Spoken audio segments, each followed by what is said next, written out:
Seriously St. Louis's Injury Lawyers Studio. Call 314-500-5000. That's 314-500-5000. All on the free Odyssey app. A shutdown showdown. I'm Lisa Brady, Fox News. The House votes later today on another round of short-term spending to keep the government running past Friday. President Trump personally urging some skeptical Republicans to pass it to buy more time to work on his economic agenda. The vice president meeting with House Republicans earlier today. One House Republican says even the appeals of Vice President Vance in person did not necessarily close the deal. The one person who can apparently close the deal is President Trump. That's why Missouri Republican Eric Burleson says he will support the emergency spending bill, but barely. I would never support this language, but I do trust Donald Trump. Basically, this is not Lucy with the football. The analogy doesn't work. It's Donald Trump saying, give me the football and I'll kick the ball. So I trust that he's going to do it. Democrats are asking all of their members to be present and oppose the bill. If the House passes the bill, it still must overcome a Senate filibuster. Fox's Chad Pergram on Capitol Hill. President Trump meets with business leaders later today as a sell-off continues on Wall Street over tariffs and inflation fears. Right now, the Dow's down 652 points after the president announced he'll double planned tariffs on Canadian steel and aluminum to retaliate for a new Ontario surcharge on electricity sold to the U.S. UK officials announced an arrest over yesterday's fiery ship collision off the British coast. Police say a 59-year-old man who they haven't named has been arrested on suspicion of gross negligence manslaughter. He's in custody while officers continue their investigation. 36 people were rescued. A cargo ship ploughed into a US-flagged tanker, causing both to burst into flames. One ship remains on fire and drifting southwards. Fox's Jonathan Savage. One person is missing and presumed dead in that collision. America is listening to Fox News.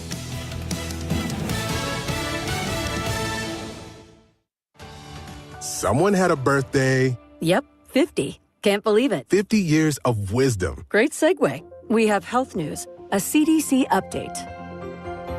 Pneumococcal vaccination is now recommended for adults 50 or older. Says here, we're over 6 times more likely to be hospitalized with pneumococcal pneumonia than adults under 50. I don't love those odds. Same. Look what I found. Pfizer's Prevnar 20 is proven to help protect adults against pneumococcal pneumonia and invasive pneumococcal disease in just one dose, and millions have already gotten it. Continued approval may depend on a supportive study. Don't get Prevnar 20 if you have a severe allergy to its ingredients. A weakened immune system may lower your response. Common side effects include injection site pain and swelling, fatigue, headache, muscle, and joint pain. For full prescribing information, please call 1-855-213-2138. Visit Prevnar20.com or talk to your doctor or pharmacist. I'm on Prevnar20.com now, scheduling my appointment. Good idea.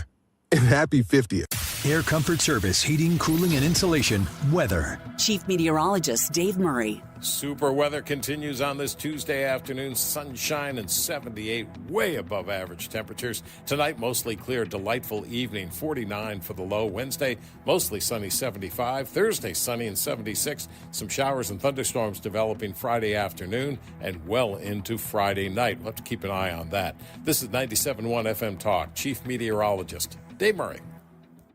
If you're considering an annuity as part of your retirement plan, we need to talk. Hi, I'm Bob Stockdale, Senior Vice President Investments with the ClearPath Wealth Management Group at Stifel and host of On the Money, Saturday mornings at 11 on 97.1 FM Talk. Annuities can be a useful tool for some retirement investors, but not all annuities are created equal. Every week, we meet clients who own complex annuities that don't suit their needs and, in some cases, actively undermine their retirement plan. Before you purchase an annuity, get a second opinion from the ClearPath Wealth Management Group at Stifel. Requesting a consultation is free of charge. To request a free consultation, contact us at clearpathinvesting.com. That's clearpathinvesting.com, or call us at 636-695-2650. That's clearpathinvesting.com or 636-695-2650. Stifel Nicholas and Company Incorporated, member NYSE and SIPC. Guys, it's time to take charge of your health with my friends at Victory Men's Health. Mark Cox here. I already love what they do at Victory. They do hormone optimization, sexual health, weight loss, even vitamin deficiencies. Now they're offering specialty cardiovascular testing and even early detection cancer screening. Visit them at one of their 4 great locations, now in Sunset Hills, Town and Country, O'Fallon, Missouri, and O'Fallon, Illinois. Tell them Mark Cox sent you.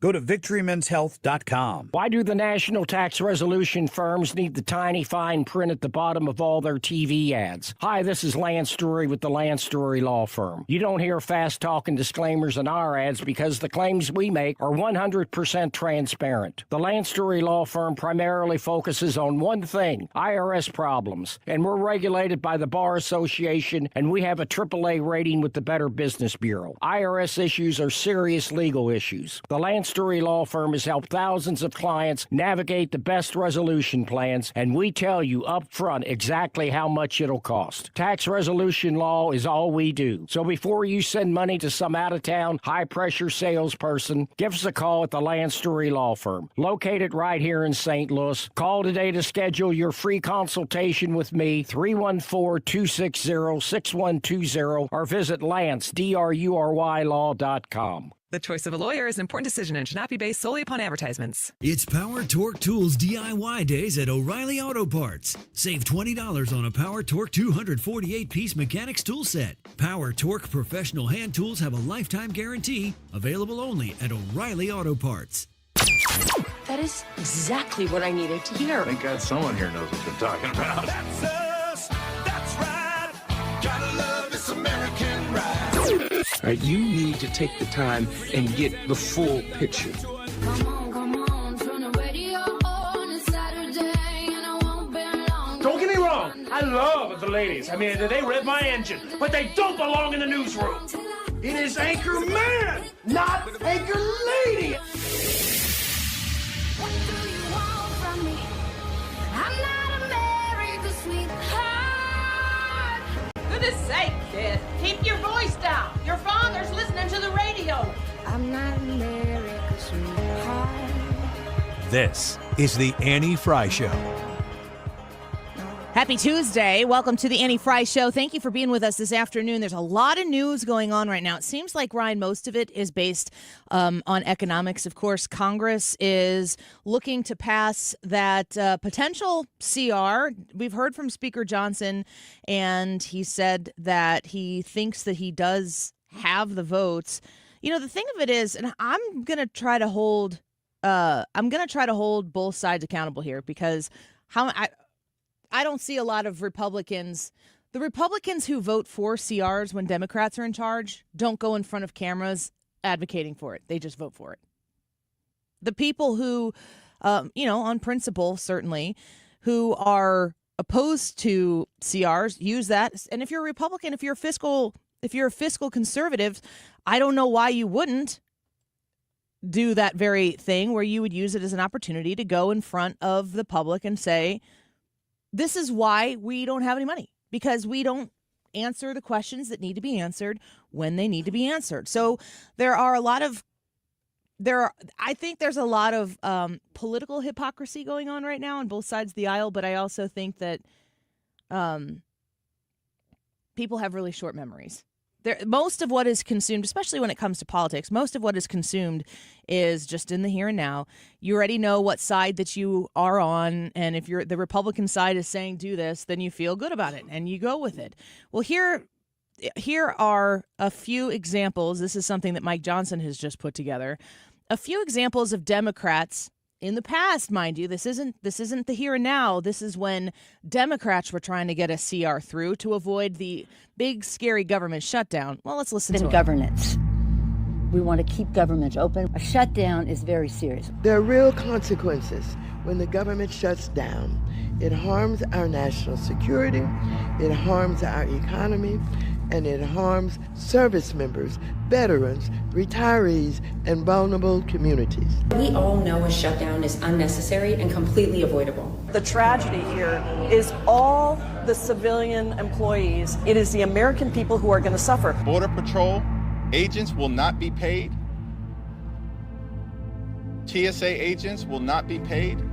Small businesses will be hurt. Not only is it irresponsible and purposely misleading, it is dangerous precedent to be threatening a shutdown. I'm worried about our air controllers, those in the military. We have almost 40,000 in the military, as well as personnel who work in the military, and they won't have checks. I mean, this is real. There are real people's lives at stake. It is not normal to hold 800,000 workers' paychecks hostage. It is not normal to shut down the government when we don't get what we want. Our troops deserve better. Our children deserve better. And the American people deserve better. These chaos agents, they don't have a plan B. They just want to see everything burn. Shutdown is an extremist policy designed to appeal to an extremist base and hold the whole country hostage. So if this shutdown, you know who's going to feel the pain? You know who it hurts? You. So, is that a Hans Zimmer production? Ooh, good question. May as well have been. I didn't expect that question. My favorite part of that was the music setting the mood. Yeah, think if it was circus music. It's probably about the same, actually. Same point, yeah. but just a different kind of, make you want to do some jazz hands. I appreciate that Mike Johnson put that together because I'm sure he himself did that. Yeah, he was up late on Adobe Premiere. Light. Yeah. What did they said? Chaos agents. One of them, I think it was Eric Swallow, said they just want to see everything burn. Oh, was that him? I couldn't tell. Well, we had the video running. You could have watched it. Well, I was watching it, but it was on Ethan's computer. I think that. I mean, I don't know. Can you do the converse of the Republicans, like saying, "Are we going to get it? Are we going to get a video from Hakeem Jeffries showing the Democrats all saying, shut it down," and then what? Yeah, what's the plan B? That was another one they said. Oh, they don't even have a plan B. They just want to see it burn. Is this continuing resolution different than the others? And I preface the question before I turn it over to you, Ryan.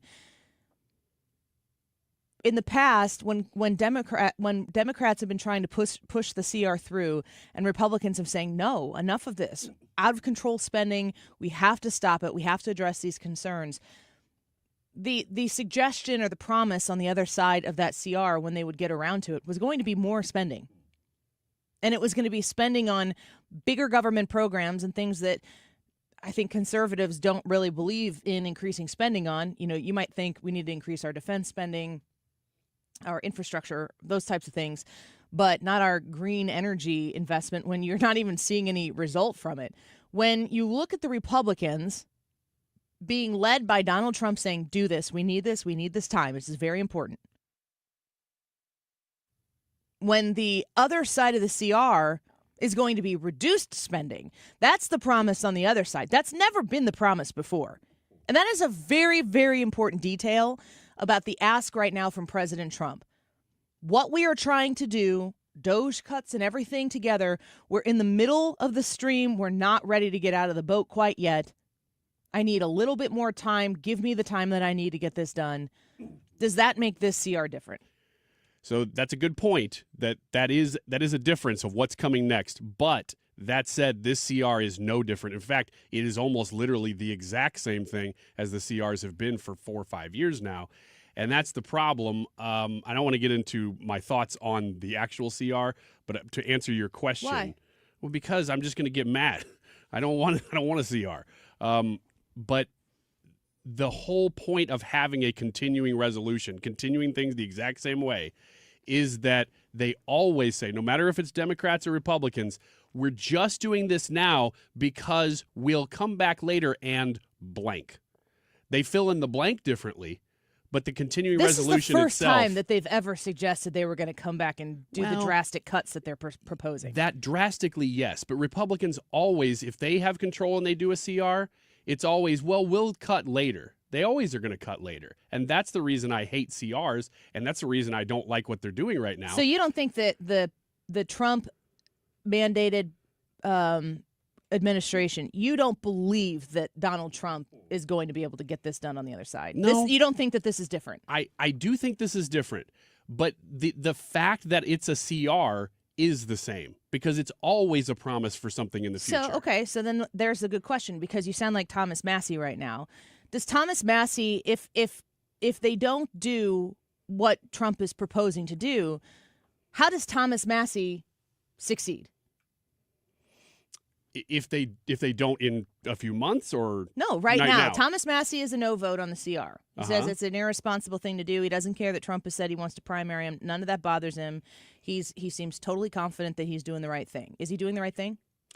Yeah, I think he is. There needs to be a loud voice, even if they do pass it. There needs to be a loud voice saying, let's not keep doing things the same way that we have. And I'll say this. I've seen some great conservative representatives in the House come out and say, well, here's why we're doing it. Here's the plan. And it's a good plan. I got to say, if I were in the House, I'd be very tempted to vote for it because I actually do believe this president has the right priorities of cutting the budget and cutting the debt. But I like that there's a Thomas Massey out there willing to say, you can't just keep saying the same thing. You better have some action behind what you're doing. So you said that the CR, Ryan, is the same. It's the same song. Yeah. Over and over and over again. I disagree because the CR, the intention of the CR is different than it has ever been before, with a different set of circumstances, with different personnel than it has ever been before. If Thomas Massey is going to stand on principle and ideology, and he's going to be the only one, and I wouldn't even put it past the Republicans to encourage Thomas Massey to do that, to be the voice that says, this is how this is going to go, and we're going to pass this, but we want to make sure that we own the voice of saying this is irresponsible. We need to have someone saying that. Thomas Massey, that's you. Just own it. There's no telling that they're going to get the 60 votes in the Senate in order to pass this. I am very, very tired of grandstanding, and I like Thomas Massey too. I think that he is a necessary voice in the House. But I don't think that what Thomas Massey is doing is influencing people his way. If Thomas Massey is the Rand Paul, bull from Kentucky, if Thomas Massey is the Rand Paul of the Senate, where, you know, this CR probably won't get a Rand Paul vote in the Senate, which means we have 52 votes. We've got to squeeze 8 Democrat senators into making this pass. I don't know which one it's going to be, which I think that the Mike Johnson video that he put together there was more about the Senate Democrats than it was the House Democrats. We are in my lifetime, uncharted waters where we're talking about transforming the United States government and resizing it back to right sizing, which is the PC word for downsizing, the government back to a place where we can sustain it, because we can't sustain it the way it is right now. There is a difference between having a principle and an ideology and a policy viewpoint, and also knowing what is doable and what is workable right now. And I don't think that the CR in these circumstances is the same as every other one. Now, you could hold the feet to the fire in the Republican Party. You could look at the GOP and say, we are watching you so closely, and if you do to us what has been done a million times over, then we're going to start making some changes in the House. We want leadership changes, whatever it might be. But what Thomas Massey wants, he does not have an avenue to get. And if it's not harmful politics for him to do what he's doing, if they can still get the job done, then I don't think it really matters, and I think his voice is relevant. I'm certain his constituents think his voice is relevant. I don't think he's too worried about. He gets primaried every cycle, and he does just fine. When we continue to see the CR come up, I don't think that people were really thinking there was going to be a CR conversation right now. That big, beautiful bill, all of the things that were going around right now, the discussion of trying to get the government funded, I don't think we were even really talking about avoiding a government shutdown. That really wasn't the topic du jour. There are a lot of other things to talk about. It's important to remember we're 7 weeks into this administration, and Donald Trump has gotten a heck of a lot of stuff done. And I do notice among the Republicans especially the pro-Trump people, that they're leaning in a little bit to make sure that they continue to see results, not just, okay, you can sign an executive order here and make it so or whatever, but there have to be results to it. People want to see Pam Bondi arresting people. And I keep seeing, I want to see arrests. And I'm always like, can you be specific as to who you want to see arrested? What are we talking about when it comes to Pam Bondi taking people and throwing them in jail? It's kind of a repeated line right now that I think sometimes doesn't have the specifics behind it in order to further the conversation. When I look at what ICE has done, when I look at what Tom Homan has done, I'm very happy with the direction it's headed, but they're underfunded. They need to be funded. What happens to that process if the government gets shut down? I'm really not in favor of a government shutdown if the government shutdown doesn't force people to the table to get them to get the job done. And I actually think we're in a moment in time right now where the right people are in charge. I see very few people grandstanding. I don't even really look at Thomas Massie as grandstanding because what he's saying, which has a spotlight on him right now, is what he says every single day. The man wears a debt clock on his suit. This is not something that he's like, ooh, let me slide into the spotlight right now and do a song and dance so everybody knows my name. If you know Thomas Massie's name, there's a reason you know it. And it's because he is a libertarian fiscal hawk, and he wants to see government spending reined in completely. I think that this iteration of an administration is the closest thing we have to making that possible, and we're going to have to wait and see how it materializes. If Donald Trump continues to have the sway that he's had before, Mike Johnson seems to believe that he has the votes to get it done in the House. How about the Senate? We're going to get an update today from Ryan Schmelz. We have a bit of a guest shakeup today, have some absences and some additions. Ryan Schmelz, we had him on yesterday. He's going to come back today and just give us a quick update on what the status is right now on Capitol Hill. So we'll talk to him when we come back. And then I think we're going to get to this White House press conference. They're talking about the tariff question, which is what we're asking you on the Annie Frey YouTube live chat poll right now. Do you still support Trump's tariffs? Yes, no, or you never did? I think it's important to ask that question right now. We'll continue to watch the market. It's down 1.5%. This would be the third day in a row that it's down pretty significantly. I've heard a lot of people who are, kind of panicking about this, and then I've heard a lot of people really excited about a great buying opportunity. So you're probably somewhere there or in the middle. Let's talk to Ryan Schmelz and get the latest quick update on what's going on Capitol Hill, and then we'll dip into the press conference. Don't go away. This is the Annie Frey Show. The Annie Frey Show is streaming online. Watch us live on YouTube and subscribe.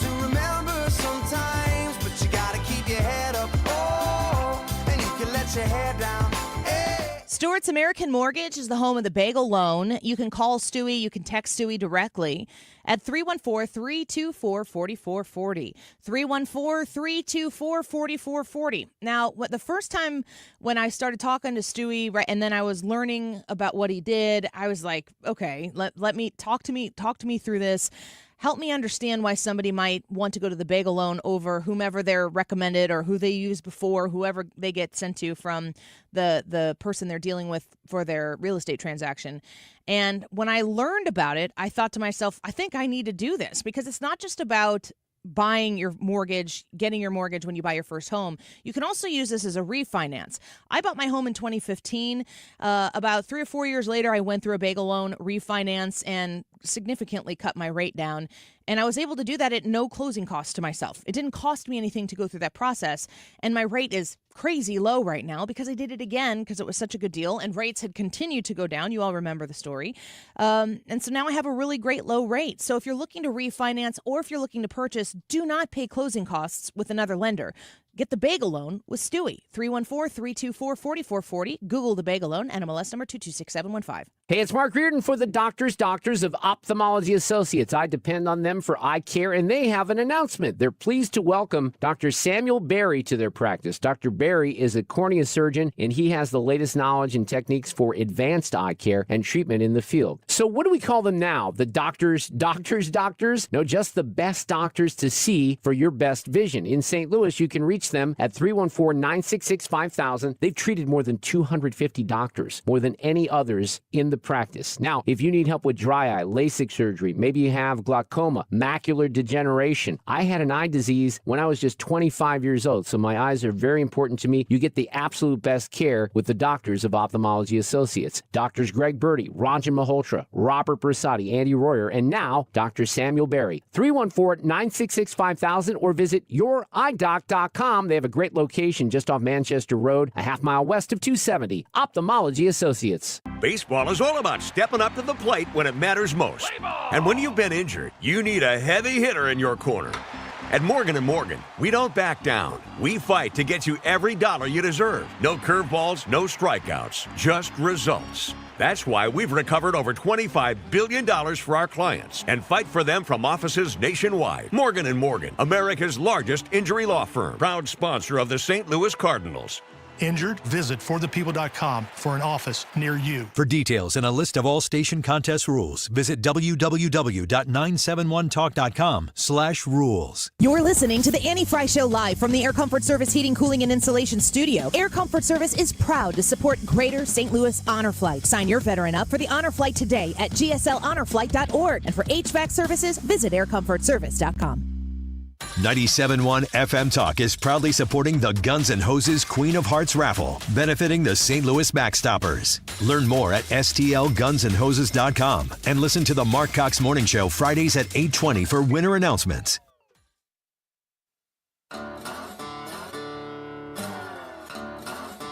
You're listening to The Annie Frey Show. Find the podcast, on-demand audio, and more at 971talk.com/Annie.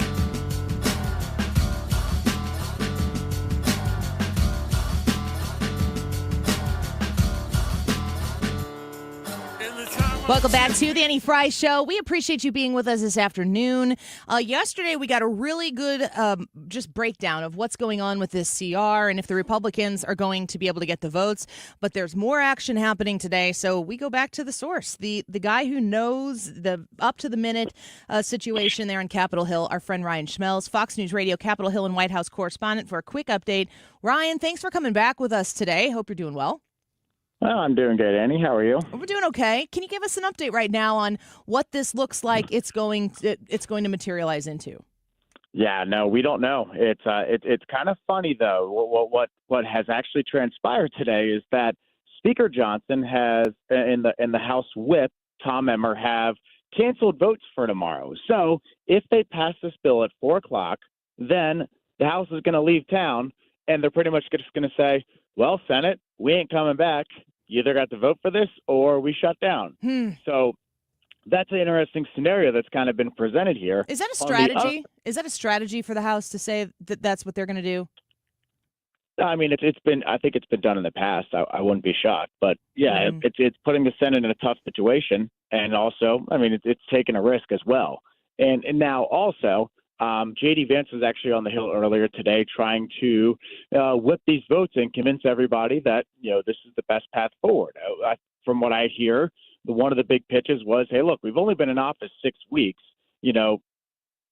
Let's keep the government open and let's not lose this momentum that we have so far so that we can actually try getting our agenda through before the end of the fiscal year. So it seemed as though Mike Johnson feels as though he has the votes. Is that correct, in order to get this passed? He does. Well, we've got at least a handful of members who are on the fence or hard-nosed right now. Thomas Massey's already come out as a no. President Trump is threatening to primary him. So, yes, I mean, there's a, he's confident he's got the votes, but they're up against the wall. So then when it goes to the Senate, what is the vote total that is needed in order for this to pass the Senate? They need 60, which is why it's a fascinating strategy if they were to leave town, because then you've got to find 8 senators, because Rand Paul's already a no. So that makes the vote total 52 Republicans voting for it. You got to get to 60. That's a hard task. So that's why I think you see this fascinating strategy where you leave town, and then, are there going to be 8 senators who just cave and say, you know what, it's only 5 months, the cuts aren't that steep, let's see what happens. Ryan Schmelz, before we let you go, how does this CR compare to the other CRs that have been passed here recently? Because I've heard Speaker Johnson say this is a clean bill. This is a clean CR. I don't know what that means. I think a lot of people listening don't know what that means.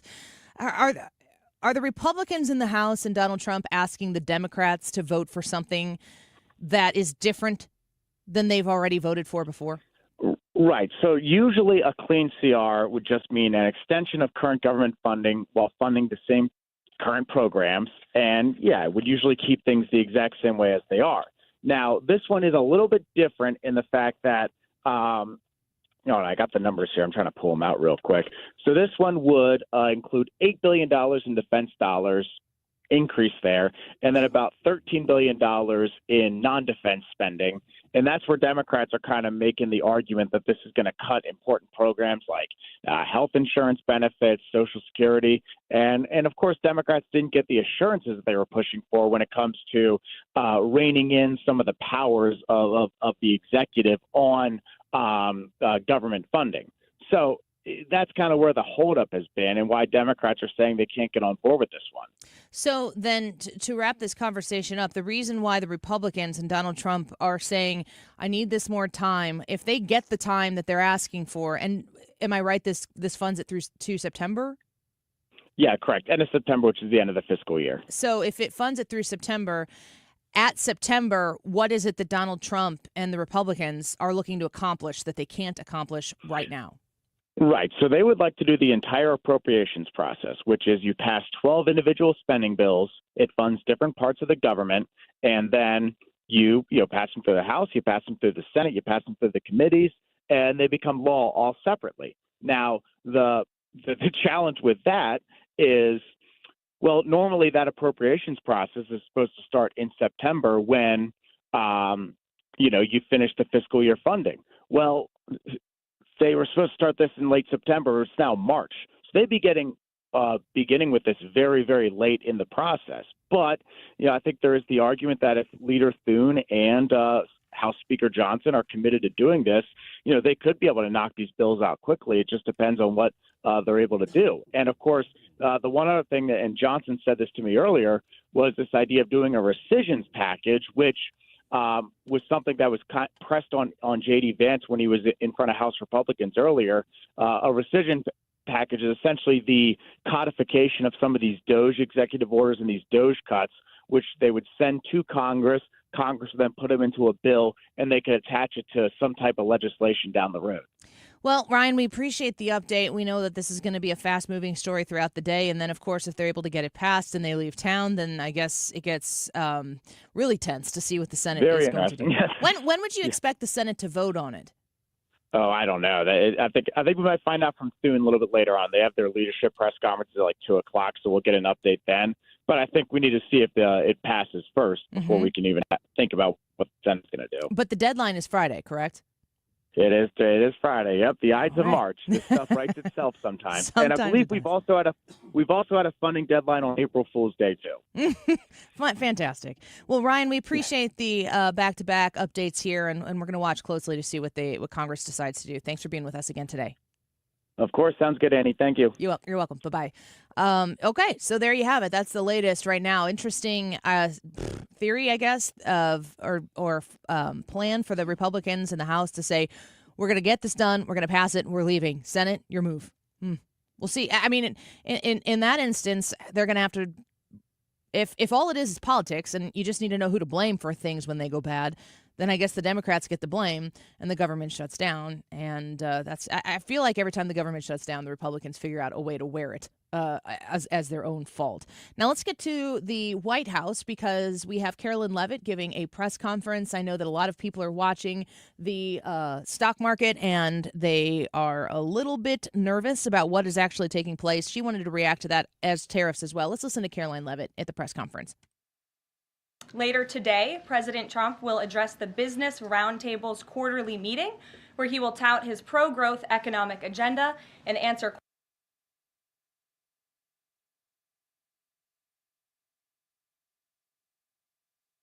We're having a little bit of trouble here with airing this. You could send me the link to that, and I will try to do it from this side over here, Brad. Do you feel like that's a smart strategy for the House Republicans to leave town after they pass it and just say, "Go for it, Senate"? Yeah, actually, I think that sounds like a brilliant strategy, because then they really did do. The House Republicans would have done their job, if you agree with the CR, and then they're off the hook. And now it's just the Senate, and the only way to pass it with the Senate is with Democrat votes, because most Republicans will. I mean, it is a good game of political football. I give it that. So Ryan Schmelz there updating us on what is going to happen. We will see today, likely, if it's actually going to pass or not, and we will report live as that happens. Here's more from Caroline Levitt. See you. And I have some updates for you as well. Later today, President Trump will address the Business Roundtable's quarterly meeting, where he will tout his pro-growth economic agenda and answer questions before more than 100 of our nation's leading CEOs. In fact, it's the largest attendance ever for this event, because business leaders are so eager and encouraged by President Trump's return to Washington. This follows President Trump's roundtable yesterday with the Technology CEO Council here at the White House, where he met with key leaders in the technology industry. And last night, President Trump also held an official swearing-in ceremony in the Oval Office for Sean Curran, who is now the 28th Director of the United States Secret Service. Sean demonstrated unbelievable bravery under gunfire in Butler, Pennsylvania this past July, when an assassin tried to kill President Trump. As someone who got to know Sean personally throughout the campaign last year, I can say unequivocally that there is nobody better suited for this important role. And following the confirmation of Labor Secretary Lori Chavez DeRomer last night, the Senate has now confirmed 21 of President Trump's well-qualified cabinet-level nominees, far outpacing the previous administration. And looking ahead, tomorrow, the president will welcome the Taoiseach Micheál Martin of Ireland for the annual White House Shamrock ceremony. And Thursday, President Trump will welcome the NATO Secretary General for a working meeting and lunch. On the economy, February's jobs report was good news for America, particularly our manufacturing sector. The manufacturing sector gained 10,000 new jobs in just 1 month under President Trump. This rebound was led by the automobile sector, where we saw 9,000 new auto jobs created already. That is the most auto jobs added to the economy in 15 months. This was a complete turnaround from the Biden administration, where we were losing an average of 9,000 manufacturing jobs per month last year. Reuters is out with a report that a number of companies are now looking at expanding their presence or bringing their businesses into America because of President Trump's policies. And just moments ago, before coming out here, I saw another report by Reuters revealing that Merck has opened a $1 billion facility at its North Carolina site. This is just the latest pharmaceutical company to boost its U.S. manufacturing in lieu of President Trump's tariffs. This announcement follows Eli Lilly's plans to invest at least $27 billion to build 4 new manufacturing plants here in the United States. And Pfizer has also said it's considering moving their manufacturing overseas right here to the United States of America. As the president has said over and over again, when we purchase products made in the USA, the profits stay here, the revenue stays here, and most importantly, the jobs stay here. And despite the globalist mainstream media's attempts to worry consumers, President Trump will not repeat the trend of past American presidents who broke their promises to the American public and smiled while they stuck a knife in the back of American workers and shipped their jobs overseas. Our country has lost more than 5 million jobs in more than 90,000 factories due to devastating globalization over the last 3 decades alone. North Carolina lost 300,000 manufacturing jobs, including 60% of its furniture manufacturing jobs in the years following NAFTA. And in Michigan, globalist policies destroyed 250,000 jobs, including 40% of the auto industry, which again we know is clawing back because of President Trump's action already. These are harrowing statistics that represent countless towns and families who have been completely destroyed. But the America Last globalist era is ending under President Trump. He will no longer allow our country and our workers, our hard-working American families, to be ripped off. On another very important issue for the president, he continues to work hard to secure the border. If you missed it yesterday, CBP launched an enhanced home mobile app with a new feature, the Intent to Depart, which offers unlawfully present aliens or those aliens whose parole has been revoked an orderly and defined process to notify the U.S. government of their intent to depart the country. The CBP Home app strengthens our mission to secure the border and provides illegal aliens with a straightforward way to leave now before facing much harsher consequences later. A new report from Bloomberg just found that the number of aliens trying to reach our country by traveling through the jungle to Central America dropped a whopping 99% last month. And this follows the incredible news that illegal border crossings plummeted last month as well, down 94% at our southern border from last February under the Biden administration. As President Trump made clear during his historic address to Congress, we must finish this job and continue to carry out the largest deportation campaign in American history. And that is why the president fully endorses the continuing resolution that is before Congress and was negotiated by Speaker Johnson. He is encouraging all Republicans to vote yes on this clean CR, which freezes funding at current levels and will prevent the Democrats from getting their long-awaited government shutdown. Voting against this CR will hurt the American people and kill the incredible momentum that President Trump has built over the past 51 days. And lastly, before I take questions, I would like to commend the Washington Post, who I believe is in the room today. According to a new report from Axios, the Washington Post is overhauling their newsroom structure. It appears that the mainstream media, including the Post, is finally learning that having disdain for more than half of the country who supports this president does not help you sell newspapers. It's not a very good business model.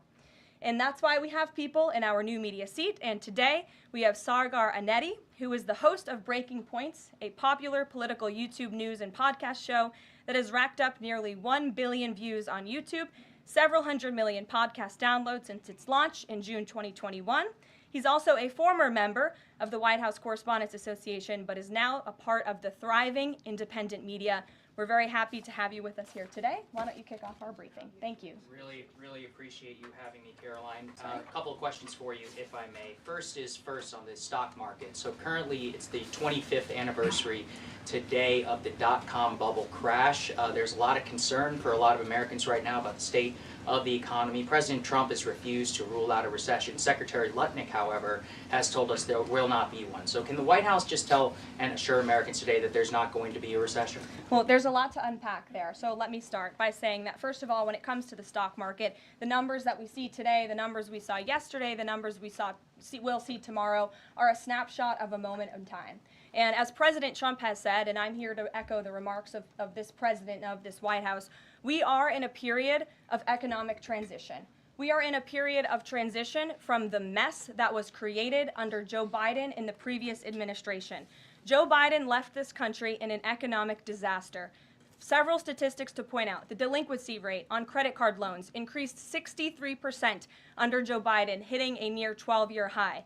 Under Joe Biden, all net job growth went to foreign-born Americans. Real wages declined by 1.5% under Joe Biden.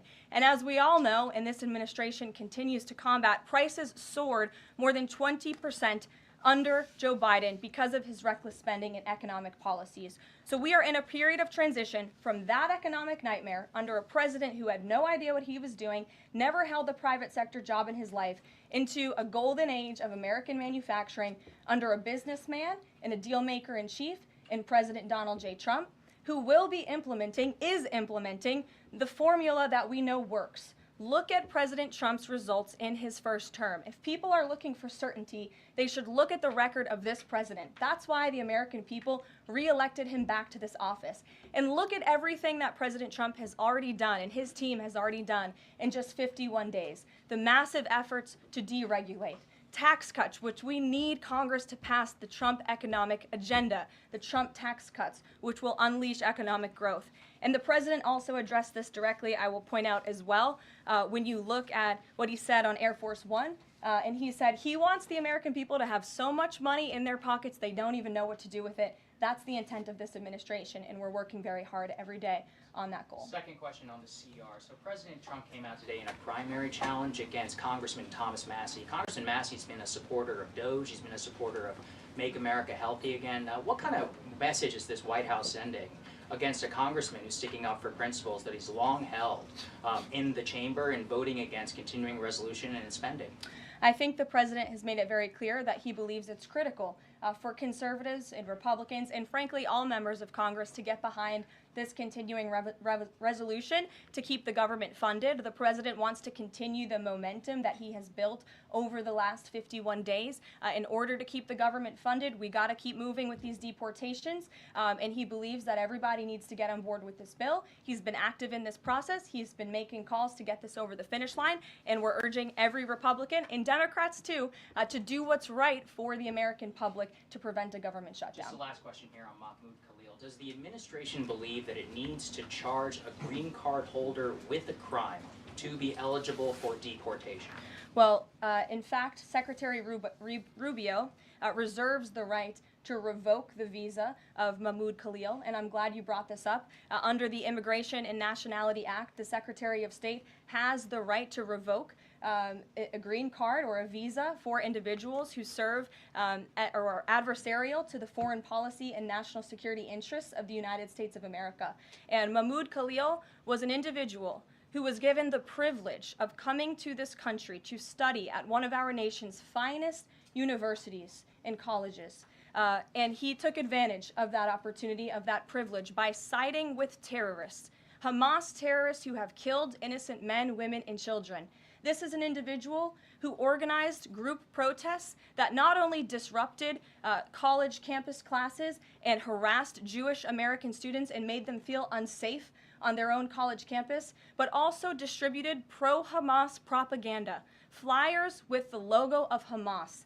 That is what the behavior and activity that this individual engaged in. And I have those flyers on my desk. They were provided to me by the Department of Homeland Security. I thought about bringing them into this briefing room to share with all of you, but I didn't think it was worth the dignity of this room to bring that pro-Hamas propaganda. But that's what this individual distributed on the campus of Columbia University. And this administration is not going to tolerate individuals having the privilege of studying in our country and then siding with pro-terrorist organizations that have killed Americans. We have a zero-tolerance policy for siding with terrorists, period. Peter Ducey. Thank you, Caroline. So you said that the Dow dropping and dropping and dropping is a period of transition. You're sure nobody here at the White House shorted the Dow? No, I don't think so. Okay.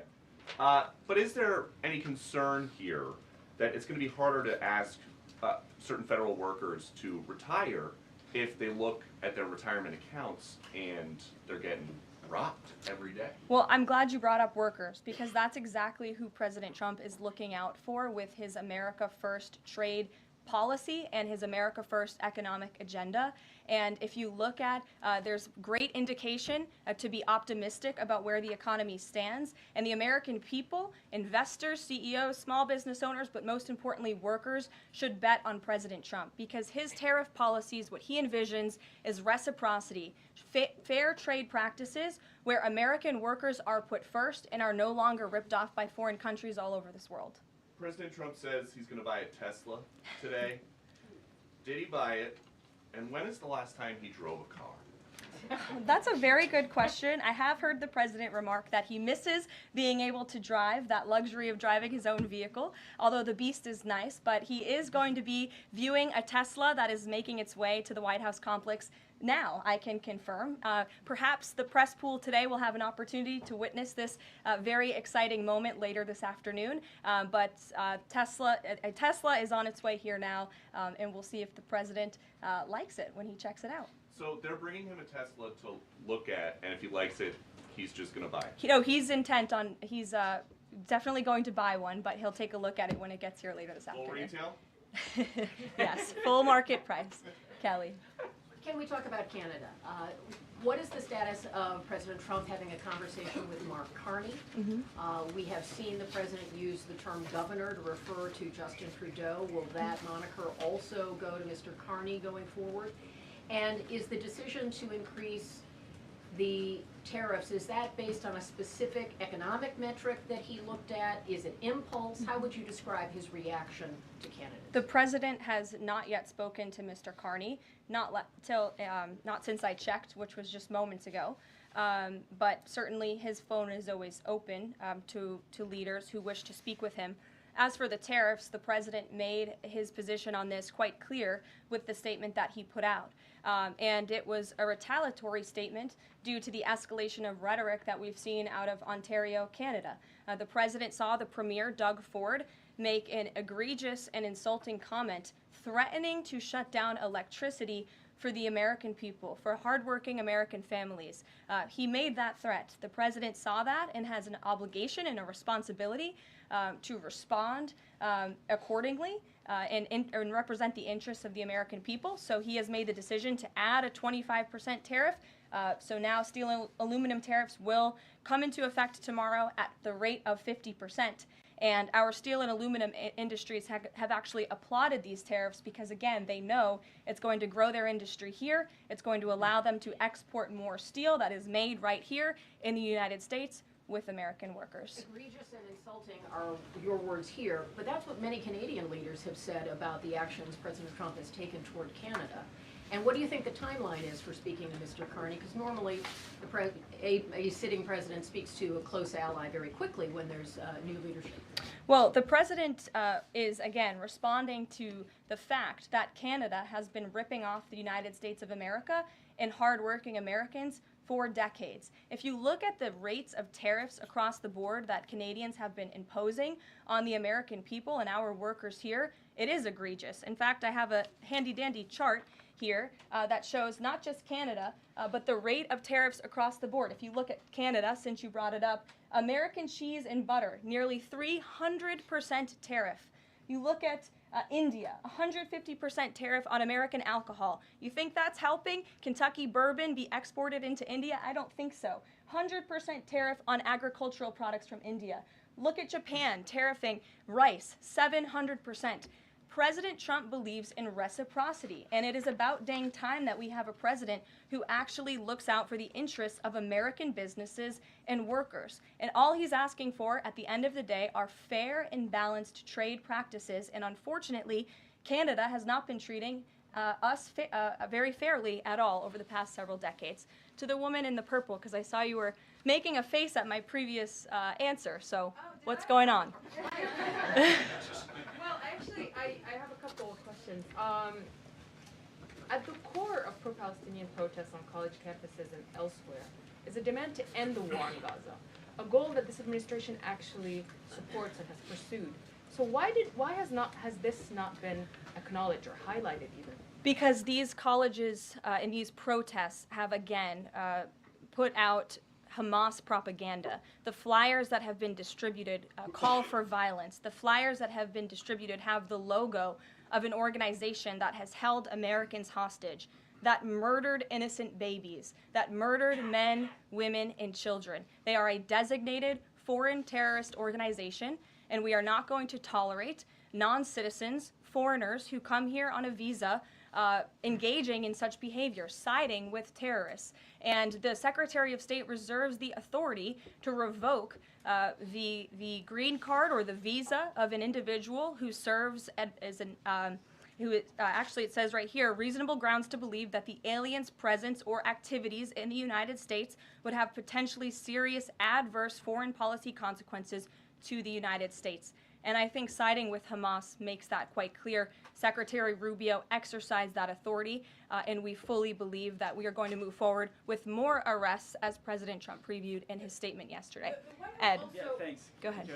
So are there conversations between the administration and the Canadians going on over this tariff? Because the Ontario Premier says the next step is to cut off electricity to the U.S. And the president put out a statement after seeing those comments and said that it would be there would be grave consequences imposed on Canada if they think about shutting off electricity for the United States of America and our citizens. And the president is also determined to ensure that we are depending on American electricity, not the electricity production of foreign nations, including our allies in Canada. As for conversations, there is continued correspondence between the president president's team, particularly Secretary Lutnick and the Canadians as well. And the market reaction, how do you sell to the American people then after they're looking at what's happening in the markets this week and say that the tariff policy long term is something good? Well, just think about what the tariff policy long-term will do for our country. I think many of us probably grew up in small towns. I know at least I did, and the main street in my small town looks a heck of a lot worse than it probably did decades ago before I was alive. At least my parents and grandparents tell me so. And I know many Americans feel that same way. What the president envisions for this country is for the United States of America to be a manufacturing superpower, where there are American factories and businesses owned by Americans, producing goods that we are exporting to the rest of the world. Those revenues will stay here. It will increase wages for people here in our great country. It will ensure our national security, and it will boost the morale of the American people to have thriving industries again. Think about Detroit, Michigan. Think about North Carolina, as I mentioned, that used to have a thriving furniture industry that no longer exists because of the globalist trade policies of previous and past administrations. And the American people gave the president a tremendous opportunity to restore American greatness and restore our manufacturing dominance, and he's intent on doing just that. John. Thanks, Caroline. Two questions for you. First, on the CR, you put up on the screen the president's message to Republicans to support this continuing resolution. Is there outreach to Democrats? Because what we've seen since the beginning of the fiscal year is that in order to get a continuing resolution, you need bipartisan support and you need compromise. Well, right now, we are focused on House Republicans and on the House, because that's the first step, as you know, John. And so the president has engaged in correspondence with House Republicans, whipping votes and getting them to a yes, which I understand has been pretty successful this morning thus far. And so, again, the president is encouraging Republicans especially, but again, as I said, all members of Congress to vote to continue funding this government so we can continue the business of the American people, which elected President Trump to do. So we've been listening to Caroline Leavitt speaking at the press conference, taking questions as well, defending the tariffs, referring to the Tesla that that President Trump will be observing today at the White House to see if he likes it. Take it away. I have a feeling he's not going to go, nah, not my thing. He might. There's a lot of different options of Teslas. It might not be the vehicle he wants to purchase. He might want a different model. So everybody thinks Cybertruck. That's just the new weird-looking one. Yeah. Which I actually love. I've always loved Cybertrucks, but they just look like they're from the future. Yeah. All right. Well, another minute? Yeah, one more minute. Speaking of the future. Yeah. Tell me about it. I will. There are still Cybertrucks, but they fly. It's really hard for me to say tell me about it and not say stud at the end of it from Grease. You can. I just hesitated.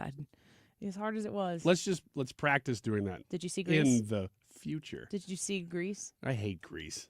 You hate it? I've seen Grease. I hate Grease. YouTube live chat poll for today is, do you still support Trump's tariffs? Yes, no, or never did. If you go to the Annie Frey YouTube channel, you can vote there and tell us maybe why it is that you did vote the way you did. Dirk says, I chose yes. People are used to instant gratification. Either items such as tariffs, people need to have patience before seeing results. We're going to take a quick break. We're going to speak with Jim Talent in place of a sick Jim Carafano next on The Annie Frey Show. This is The Annie Frey Show. Follow Annie on X at Annie Frey Show. I'm John Morgan of Morgan & Morgan. A question I get all the time is, how did we become the largest injury firm in the world? We have over 1,000 lawyers in all 50 states and close to 6,000 coworkers. Our call center is on duty 24/7. You can reach us at any time at forthepeople.com. But the real reason is we won a lot. When you visit our website, go to our verdicts and settlements. There you will see what our clients were offered and what they were awarded at trial. All those verdicts help us resolve many cases fairly and early. You see, nothing beats reputation. The insurance industry knows who we are. We even have insurance adjusters call us for representation because they know too. We've made it easy. On your mobile device or computer, go to forthepeople.com and we will get busy. It's that easy. Call today. Morgan & Morgan, for the people. Injured? Dial pound law or visit forthepeople.com for an office near you. Who has the most 5-star reviews in St. Louis? Is the Post-Dispatch Window Retailer of the Year, J.D. Power Award winner 5 years in a row, and has the nation's best warranty coverage? Renewal by Andersen. That's who. Find out about our huge 31-day sale at rbastl.com or call 314-332-1924. rbastl.com or 314-332-1924. Renewal by Andersen, a better way to a better window. Men, are you just not feeling it? Could be your testosterone. U.S. Men's Medical Center in St. Peter's helps men experiencing loss of energy, focus, concentration, and low libido. Check out the testimonials at usmensmedicalcenter.com. Patients are excited about feeling great, having energy, improved libido. Plus, they love the staff and the fact that they accept all insurance, including Medicare. Spring's coming. Enjoy it. Call U.S. Men's Medical Center at 636-244-5333. usmensmedicalcenter.com. KFTK FM Florissant from the Kaufman Townsley St. Louis's Injury Lawyers Studio. Call 314-500-5000. That's 314-500-5000. All on the free Odyssey app. A snapshot in time. I'm Lisa Brady, Fox News. That's how the White House describes the numbers on Wall Street, tumbling again today. As President Trump has said, and I'm here to echo the remarks of this president of this White House, we are in a period of economic transition. We are in a period of transition from the mess that was created under Joe Biden in the previous administration. Spokeswoman Caroline Leavitt also echoing the president's push for fair trade practices and reciprocal tariffs as a tit-for-tat with Canada escalates. The president says he will double a planned tariff on Canadian steel and aluminum imports after Ontario hit electricity sold to the U.S. with a 25% surcharge. What the president envisions for this country is for the United States of America to be a manufacturing superpower where there are American factories and businesses owned by Americans producing goods that we are exporting to the rest of the world. Leavitt says the president has not yet spoken with Canada's incoming Prime Minister Mark Carney, who's vowing to keep tariffs in place until Americans, quote, show us respect and make credible commitments to free and fair trade. President Trump's been making calls to some House Republicans still on the fence ahead of a House vote later today on a temporary spending bill to avoid a government shutdown later this week. It's about the math. Democrats are imploring all of their members to be present and oppose the bill. If that's the case, Republicans can only lose one vote. Thomas Massey of Kentucky is a no. Republicans control the House. But if the bill fails, House GOP leaders are ready to blame the Democrats. Fox's Chad Pergam on the Hill. President Trump has said Massey will now face a primary challenge. In the Senate, Republicans would need Democrat support for the 60 votes needed to advance the bill. Top officials from the U.S. and Ukraine, including Secretary of State Rubio, begin talks on ending the war with Russia, meeting in Saudi Arabia. America is listening to Fox News. Someone had a birthday. Yep, 50. Can't believe it. 50 years of wisdom. Great segue. We have health news, a CDC update. Pneumococcal vaccination is now recommended for adults 50 or older. Says here, we're over 6 times more likely to be hospitalized with pneumococcal pneumonia than adults under 50. I don't love those odds. Same. Look what I found. Pfizer's Prevnar 20 is proven to help protect adults against pneumococcal pneumonia and invasive pneumococcal disease in just 1 dose, and millions have already gotten it. Continued approval may depend on a supportive study. Don't get Prevnar 20 if you have a severe allergy to its ingredients. A weakened immune system may lower your response. Common side effects include injection site pain and swelling, fatigue, headache, muscle, and joint pain. For full prescribing information, please call 1-855-213-2138. Visit Prevnar20.com or talk to your doctor or pharmacist. I'm on Prevnar20.com now, scheduling my appointment. Good idea. And happy 50th. Air Comfort Service, heating, cooling, and insulation, weather. Chief Meteorologist Dave Murray. Super weather continues on this Tuesday afternoon. Sunshine and 78, way above average temperatures. Tonight, mostly clear, delightful evening, 49 for the low. Wednesday, mostly sunny, 75. Thursday, sunny and 76. Some showers and thunderstorms developing Friday afternoon and well into Friday night. We'll have to keep an eye on that. This is 97.1 FM Talk. Chief Meteorologist Dave Murray. Hey guys, Glover here for my friends at Triton Exteriors. Hopefully you've heard me talk about Triton before, and you know that I'm good friends with their owner, Tim, that I love their commitment to customer service. Tim comes from the restaurant business, and so he is completely focused on your happiness. The answer is yes. What's the question? Also, we're not just your average contractor. We're your neighbor. We're proudly based in Shrewsbury. We deliver stunning exteriors with James Hardie Siding. So why James Hardie? Why is that a big deal? Well, it's the #1 brand for durability, curb appeal, and the best-in-class return on investment. As part of the James Hardie Alliance, we bring expert craftsmanship and a personal touch to every project. Your home deserves the best, and with Triton Exteriors and James Hardie, that's exactly what you're going to get. For roofing, siding, gutters, or fences, call 314-717-1159 or go to triton-stl.com, 314-717-1159 or triton-stl.com. Hey guys, it's Mark Reardon. If you're struggling with low energy, performance issues, or weight gain, Game Day Men's Health has got you covered with testosterone therapy, ED treatments, and more in all of a relaxed man cave environment. At Game Day, you'll get a free testosterone test and consultation, all in just 1 hour. Game Day is the premier men's health clinic with locations in Chesterfield, O'Fallon, Missouri, and Glen Carbon, Illinois.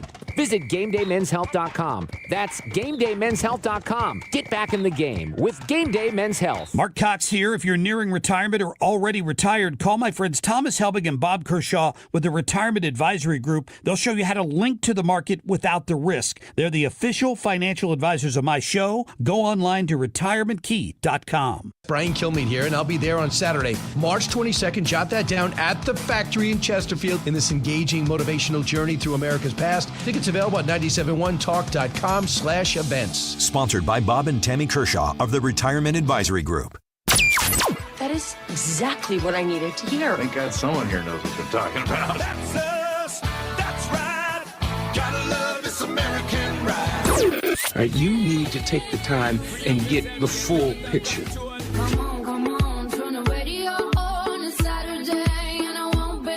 Don't get me wrong. I love the ladies. I mean, they rev my engine, but they don't belong in the newsroom. It is Anchor Man, not Anchor Lady.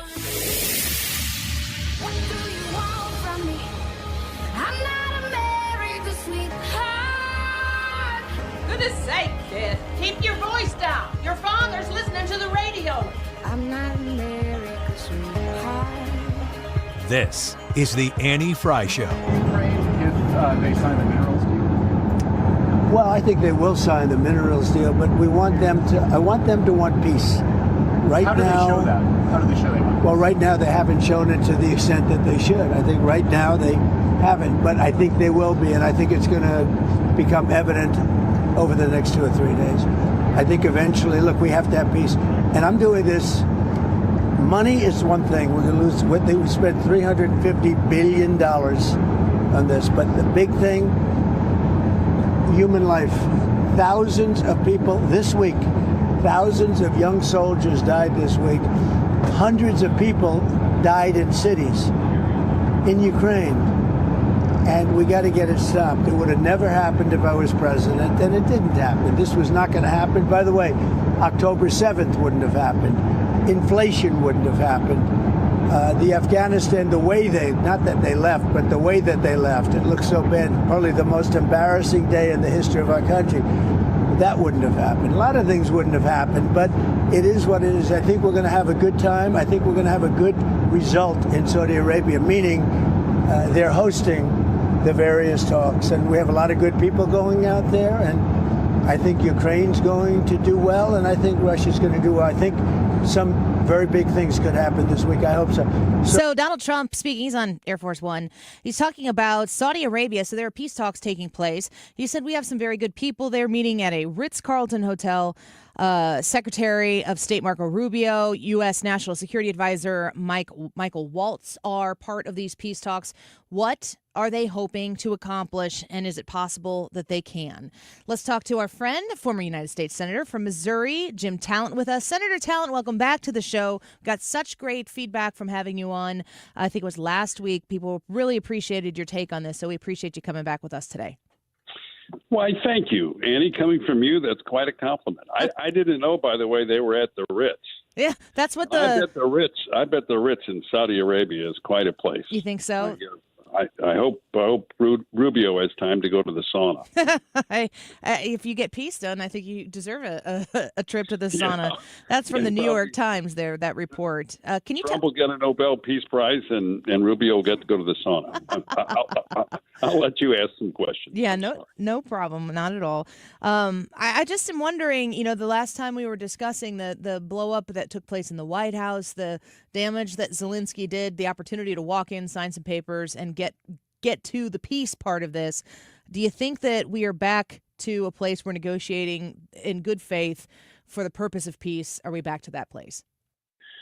I do, and that was 90% Zelensky's fault. Now, however, they have diplomatically recovered the situation, and we are meeting in Saudi Arabia with Zelensky. And I think the point here is to get him on the same page with the United States so that the president can then turn to what I've always believed is going to be the tougher task, is to get Putin to agree to something reasonable, because the Russians have very maximalist demands.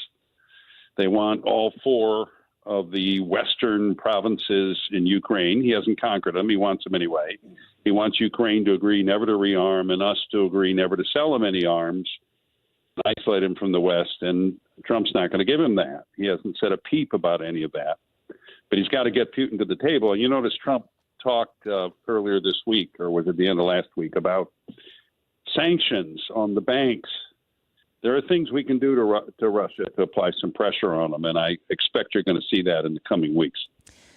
This New York Times article is not as specific about what Russia is interested in attaining, and I appreciate your insight on that. It says that the thing that I continue to hear Zelensky say, he said this after that White House meeting as well, I think on that interview with Bret Baier, he wants security guarantees, and that seems to be the bump in the road that they haven't been able to get around. What does Zelensky mean when he says security guarantees? Sure. Well, I wrote 2 years ago suggesting negotiations, and I thought at that time it was possible to give him a formal guarantee or maybe even leave open the question of whether he could join NATO. But at that point, Ukraine had the upper hand on the battlefield. Things have changed, and to paraphrase Churchill's, in war, it's sometimes necessary to take into account the battlefield here. Okay, so what he wants is a formal guarantee that if he's attacked again, the West will come to his defense, either a collective guarantee or a bilateral guarantee from the United States. Now, I think what Trump is telling him is, look, we gave you a kind of guarantee 30 years ago. That's the Budapest Memorandum you may have been reading about. Our diplomats have insisted it was only a security assurance, not a guarantee. But then the United States drew down its forces in Europe, and the Europeans basically disarmed. As of 2015, the Germans were training with broomsticks because they didn't have any rifles. Okay, so what Trump's, I think, telling Zelensky is, look, if we maintain the power and have the interest in Ukraine, you don't need the guarantee. If we don't maintain the power and don't have any interest, the guarantee is worthless.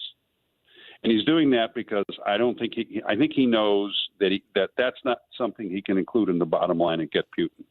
So that's what I suspect. Of course, I don't know. I haven't talked to him, but that's where I suspect the president's heading. So we're speaking right now with Senator Jim Talent, a very familiar voice here in this region, this market. We're grateful for your expertise on this. The minerals deal was what was supposed to be signed at that Oval Office meeting. That didn't get done. Is that still an integral part of this whole peace discussion? Yeah, I think both, because it's very significant to us to have access to rare earth minerals, which right now the Chinese control a lot of them. It also would be a real source of revenue for Ukraine. It would knit Ukraine to the Western economy, which is what they've always wanted. They want to be part of the West, of Europe. They do understand that's the best protection they have against continued Russian provocation. So I think that's important. It's also important symbolically for what it says about closer relationships between the United States and Ukraine. And it's obviously important to the president. And there's some things he wants out of this for the United States, and Zelensky ought to give it to him if he can. So here's a question. So if Ukraine is looking for the security guarantees, they're not going to get them exactly the way they want them to. That's how you make deals. There's some compromise that's involved in there. The New York Times is reporting the United States is pressing for an immediate and comprehensive ceasefire. If the minerals deal is able to get done, if we're able to do what we need to do to get Ukraine to fully come to the table, then the United States has to pivot to Russia. What happens if Ukraine and the United States are in lockstep, they're in agreement, and Russia won't play ball? I would say, from what the president said and what other people have suggested, and the logic of it is watch out what happens to the Russian banks and Russian oil. For example, if we crack, the Europeans all the time, they've been complaining, have been buying Russian oil. They've sent Russia more in revenue than they've given to Ukraine in aid. If we crack down on that with sanctions, that cuts off a very important piece of revenue for Russia. We could also sanction the Russian banks. I mean, we've gotten pretty good at this when we want to, and Trump is doing this to Iran right now. In addition, I think it's significant that this is occurring in Saudi Arabia. What happens to the price of oil if the Saudis decide to really produce as much oil as they want to? So, I mean, right now, there are other things we could do militarily without getting directly involved. If we allowed, for example, it's a small thing, but it would be a major signal. If we allowed Ukrainian aircraft to land and take off in a NATO country where Russia couldn't attack them, a safe harbor, if you will, that would be a message to Putin as well. So there's a lot of cards Trump has to play, but first he's got to get Zelensky more or less on the same page. Remember, Trump has to be an honest broker here. Yeah. I mean, that's the point. He's a mediator. So he can't, he's let Zelensky have it because Zelensky's trying to turn him into an advocate. And he can't do what he wants to do if he's an advocate. And the Europeans have to understand that, too. I like what the president of Poland said the other day. He said, it really is pretty ridiculous that 500 million Europeans are asking 300 million Americans to defend them from 140 million Russians. He's got a point, doesn't he? That is quite the point. Senator Talent, this is Ryan Wiggins. I understand that Ukraine is unlikely to join NATO, but I'm seeing internet chatter, and that's why I'm asking you, is it just internet chatter that is it possible that the U.S. would consider leaving NATO? No, I don't think so. I think people say, for example, I was dealing with somebody the other day who said that Trump doesn't think we can exercise influence in the world, doesn't want us to be the policeman in the world. Well, that's true. We've never been the policeman of the world. But right now, the Trump administration is actively engaged in managing and trying to end 2 wars. Trump is not the kind of person who doesn't want to exercise influence in the world, and he knows that NATO is the means through which he can exercise influence. What he wants, and I think Vance made this pretty clear, is he wants the Europeans to hold up their end. What Tusk said is right. And Trump's not the first president to do this. Ever since I went to Washington, presidents have been complaining about this. The difference is, of course, that the Trump administration is much clearer, much more direct, and is actually getting some results. In his first administration, the Europeans actually did increase their spending on NATO. And we just got Sweden and Finland to join the alliance. Now, that happened in the Biden administration. So, no, I don't see NATO going away. I do foresee, if the Europeans will do it, them bearing more of the load. And I think that's possible with Eastern Europeans. The other thing that Americans have to consider is we have to deal with the Indo-Pacific with a real adversary. Right. With a nation that has a military that is a peer competitor of ours. They're a superpower. And we need to be able to shift our forces there. Senator Talent, I kind of want to ask you a higher level question, and I don't know if it's every situation is different, but when it comes to ending a war, I mean, we have real bloodshed, real massive destruction that has taken place in Ukraine. Okay, so we stop bombing each other and shooting each other. So in that essence, the war stops. But in any broad sense, or maybe specifically with what is taking place in the Ukraine-Russia conflict, when you broker peace, like the United States is trying hard to do right now, what are the steps of peace? How does that get implemented, and what kind of reconstruction is part of that conversation? Yeah, but Annie, your question reminds me, I've been treating this in kind of a bloodless way, which really isn't right. This has been a terrible war. Neither side has been able to conduct what's called maneuver warfare, which is agile warfare, where you coordinate the elements of your force and bring it to bear on the enemy's weak point. And you can move quickly with that. They've been conducting attrition warfare, where you wear the other side down. It's like World War I with drones.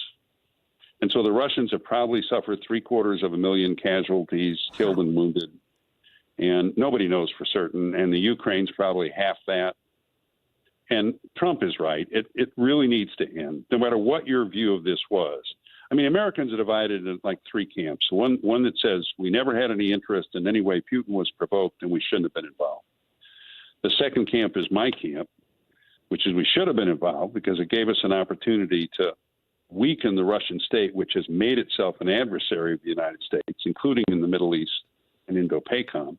And then the third group that thinks we should help the Ukrainians to stand up for international law and save democracy. But whatever group you're in, there's no continuing benefit to continuing this war. We're going to have a stalemated battlefield that benefits nobody.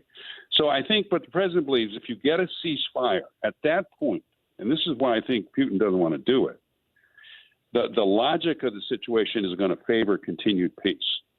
And at that point, the pressure will move to Putin to agree to something the Ukrainians can agree to. So the first thing to do is to get the fighting to stop, which is why Trump has been presenting himself as an avatar for peace.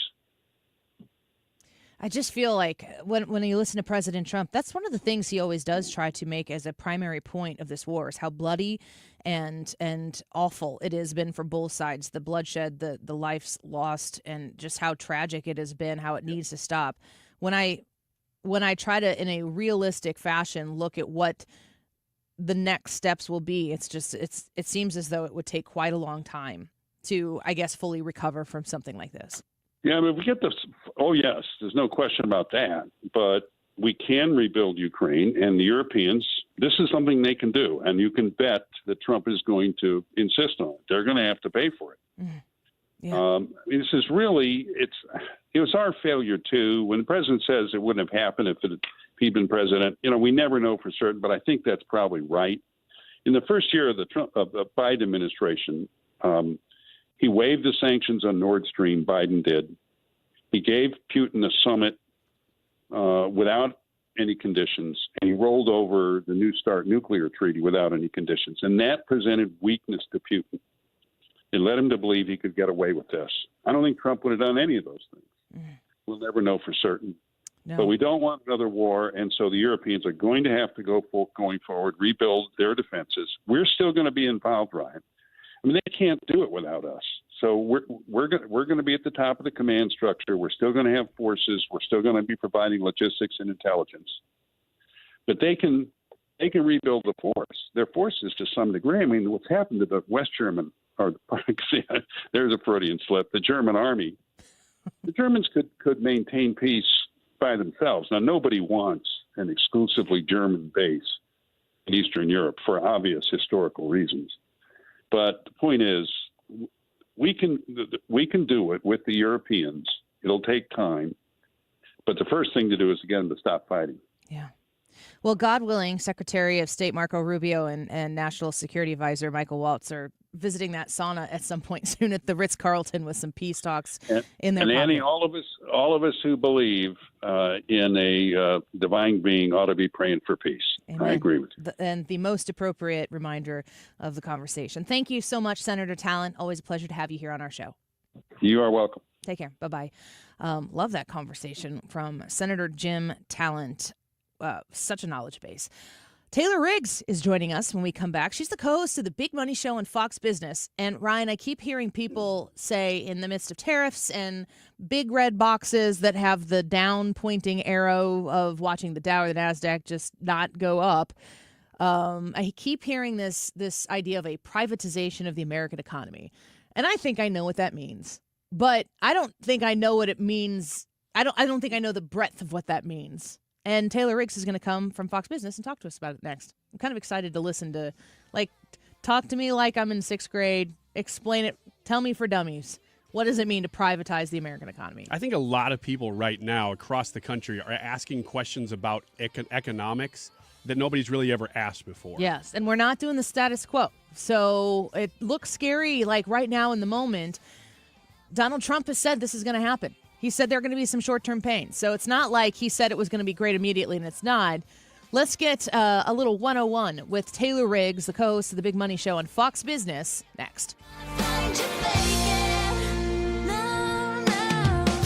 This is The Annie Frey Show. The Annie Frey Show is streaming online. Watch us live on YouTube and subscribe.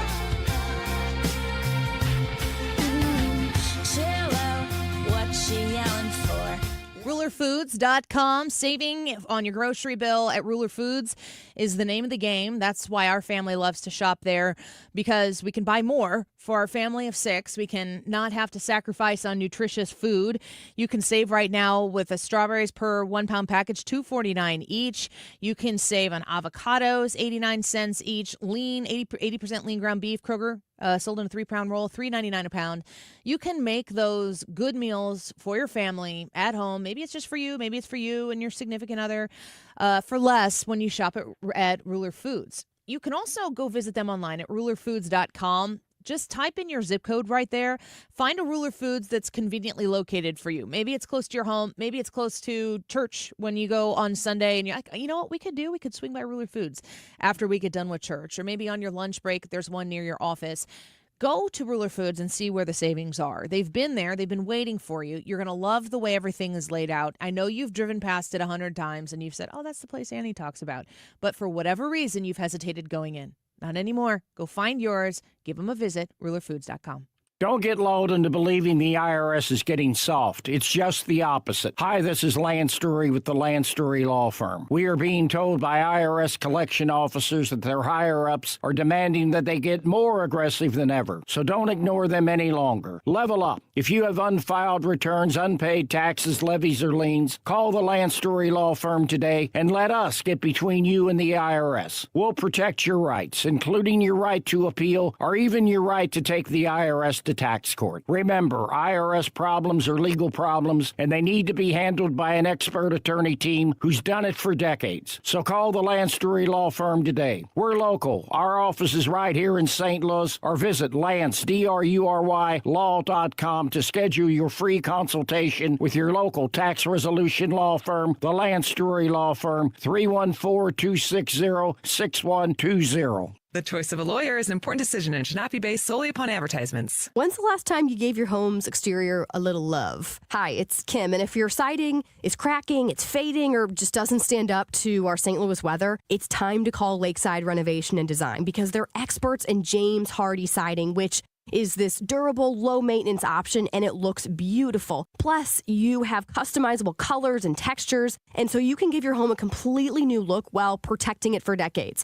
Don't wait until the small problems turn into big ones. Visit lakesidearty.com to schedule your free consultation. Mark Cox here. Join me, Annie Frey, and Mark Reardon, along with Bob and Tammy Kershaw of the Retirement Advisory Group for the next Protecting Your Retirement educational event. It's Tuesday, March 25th at the Frontenac Hilton at 6:30. Here are Bob and Tammy with more. Are you nearing retirement or already retired and worried about market volatility and losses at this stage in your life? Would you like to learn why linking to the market is much safer than owning the market? Would you like to learn how to automatically lock in your market gains every year without having to sell? Did you also know if you are 59 and a half or older, you can roll over your company retirement plan tax-free to protect your nest egg from any future losses? You'll get all the answers and more. If you are 59 and a half or older, you can't afford to miss this event. Protect your retirement nest egg. Join the official financial advisors of my show, Bob and Tammy Kershaw, Tuesday, March 25th at the Frontenac Hilton at 6:30. Go online to retirementkey.com. That's retirementkey.com. Gain peace of mind that your flooring and carpet installation will be done right the first time when you hire the experts at Michael's Flooring Outlet. They give all their clients attentive personal service, even bring toys for the kids of the household. It's a family-owned and operated business for 25-plus years. They make sure you make the right choice for your home. So if you have carpets or hard floors, you're going to be happy for years to come. 3 convenient locations in St. Charles County, 116 Main Street, in Old Town St. Peters at Mid-Rivers and Highway 70, in West County on Olive, and the store in Darden Prairie. Michael's Flooring Outlet, igotfloor.com. Mark Cox here. Get into the college basketball spirit this March by going to the Range St. Louis West. They have their basketball bonus promo all month long. 3 different baskets set up. You have a chance to get big discounts on firearms, suppressors, optics, and more, or win a free private lesson, a discounted membership, or gift cards. Play basketball and get a bonus when you score. Everybody gets 1 shot a day. Members get 2 shots. 14803 Manchester Road in Baldwin, TheRangeSTL.com. Baseball is all about stepping up to the plate when it matters most. And when you've been injured, you need a heavy hitter in your corner. Morgan & Morgan, America's largest injury law firm, proud sponsor of the St. Louis Cardinals. Injured? Visit forthepeople.com for an office near you. You're listening to the Annie Frey Show live from the Air Comfort Service Heating, Cooling, and Insulation Studio. Time to schedule your air conditioner service. Get your entire HVAC system checked for $19 a month with the preferred partner plan and be ready for the first heat wave. Visit aircomfortservice.com.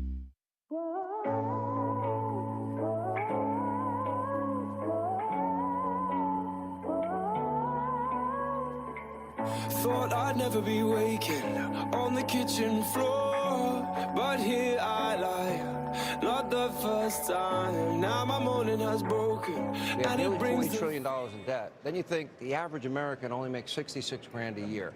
Okay, it's unfair, and we're stealing from our kids and grandkids.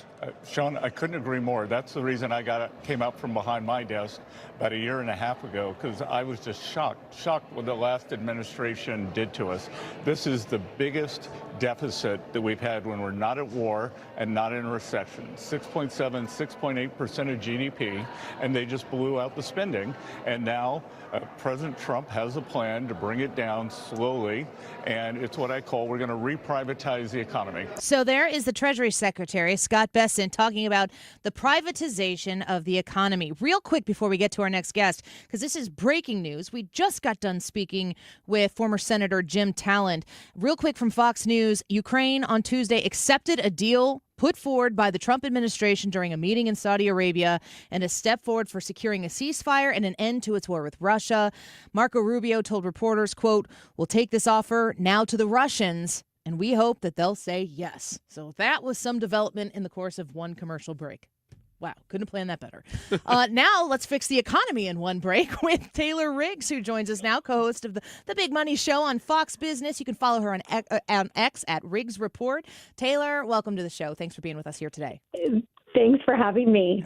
We just had a lot of progress. We're working on world peace here in the 1 o'clock hour on the Annie Frey Show. We need to get that economy going and firing strong. I wanted to talk to you about the privatization of the economy. I think that there are a lot of brand new economists out here who are watching, especially when the stock market is always in that little red box in the corner of the screen. Mm-hmm. Taylor, walk us through what the administration is trying to do right now.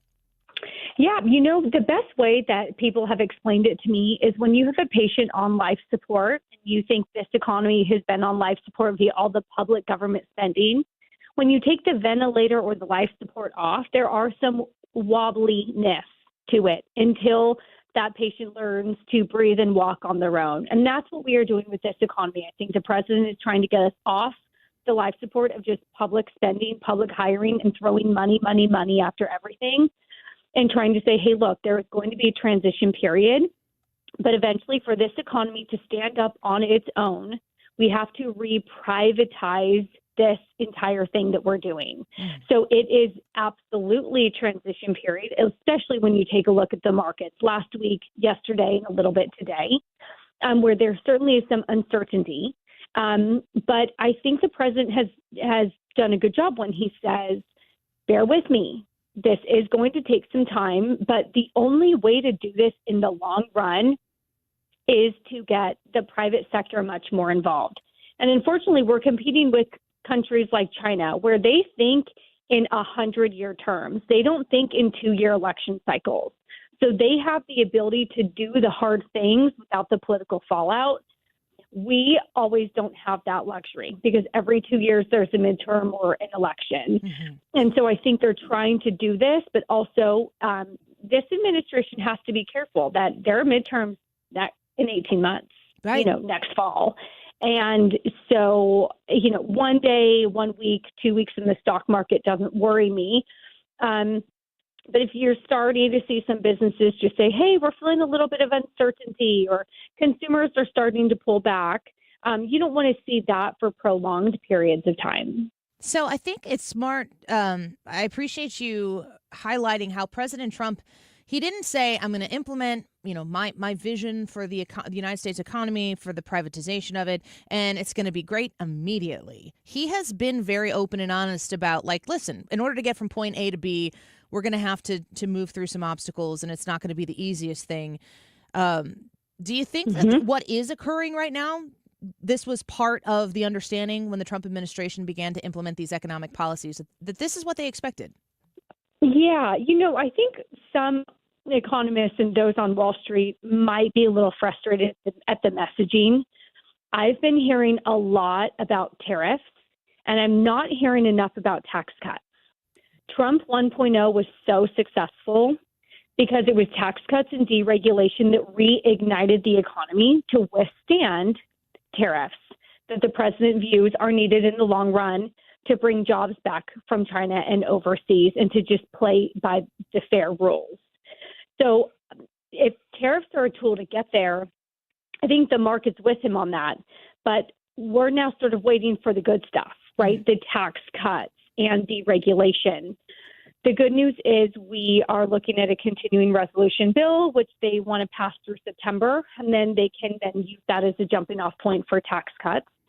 The other good news is the price of oil has come down like 15%. It's under $70 a barrel. So you should see oil immediate at the gas pump start to be cheaper. And the president has said he wants to bring down grocery prices on day one. And obviously it's not that simple. It takes a lot of time. Yeah. And the cost of bond yields are coming down, which is good because that slowly but surely will infiltrate itself through the system to bring down your credit card rate, your auto rate, your mortgage rate, something that spiked almost food prices were up about 20% under Biden in the last 4 years. So you're starting to see some signs, but businesses and the American people, I don't know how patient they will be in terms of wanting the pocketbook to really start to feel better. Yeah. We're speaking with Taylor Riggs, the co-host of The Big Money Show on Fox Business. Naturally, people want what they want, and they want it now. And patience is a difficult thing to muster right now, especially when you're talking about people's individual pocketbooks. You're talking about gas prices, grocery prices, mortgage rates, all of these things that are very tangible to the American consumer. And, I think if we're talking about privatization, which is what we heard Bessent say, we know that that's what Donald Trump is going for. I think sometimes a good way to define something, for me to understand it, is to define what the opposite of it is. So let's look at a contrast here. It appears as though the Trump administration has been advocating heavily for, we're at a fork in a road. We're $37 trillion in debt. If we keep going here, that number's going to get bigger. It's going to collapse the whole thing. We need to go a different direction. What is the opposite of privatization for the United States economy? It's staying in the due course. And I can tell you the due course isn't working for me. $36 trillion in debt is unacceptable. That is the beginning of the end of empires. And I don't say that lightly or say that to create Armageddon. Having wartime era deficits when we are not at war, when our economy is supposed to be strong, is unacceptable. So everyone has explained to me, well, you can't cut things like Social Security. And I'm like, well, I understand. We're not trying to cut it. But the administration, in order to save Social Security for your children, you have to start to get the fraud, waste, and abuse now. Otherwise, that's going to be bankrupt in 20 years. So in order to actually make it solvable and in the long run, you have to start looking at these things now. The way to make it healthy is to start cutting now. Otherwise, it's going to be non-existent. I've already baked into my forecast, I'm in my mid-30s, I'm never going to see a penny from Social Security. It's not going to last that long.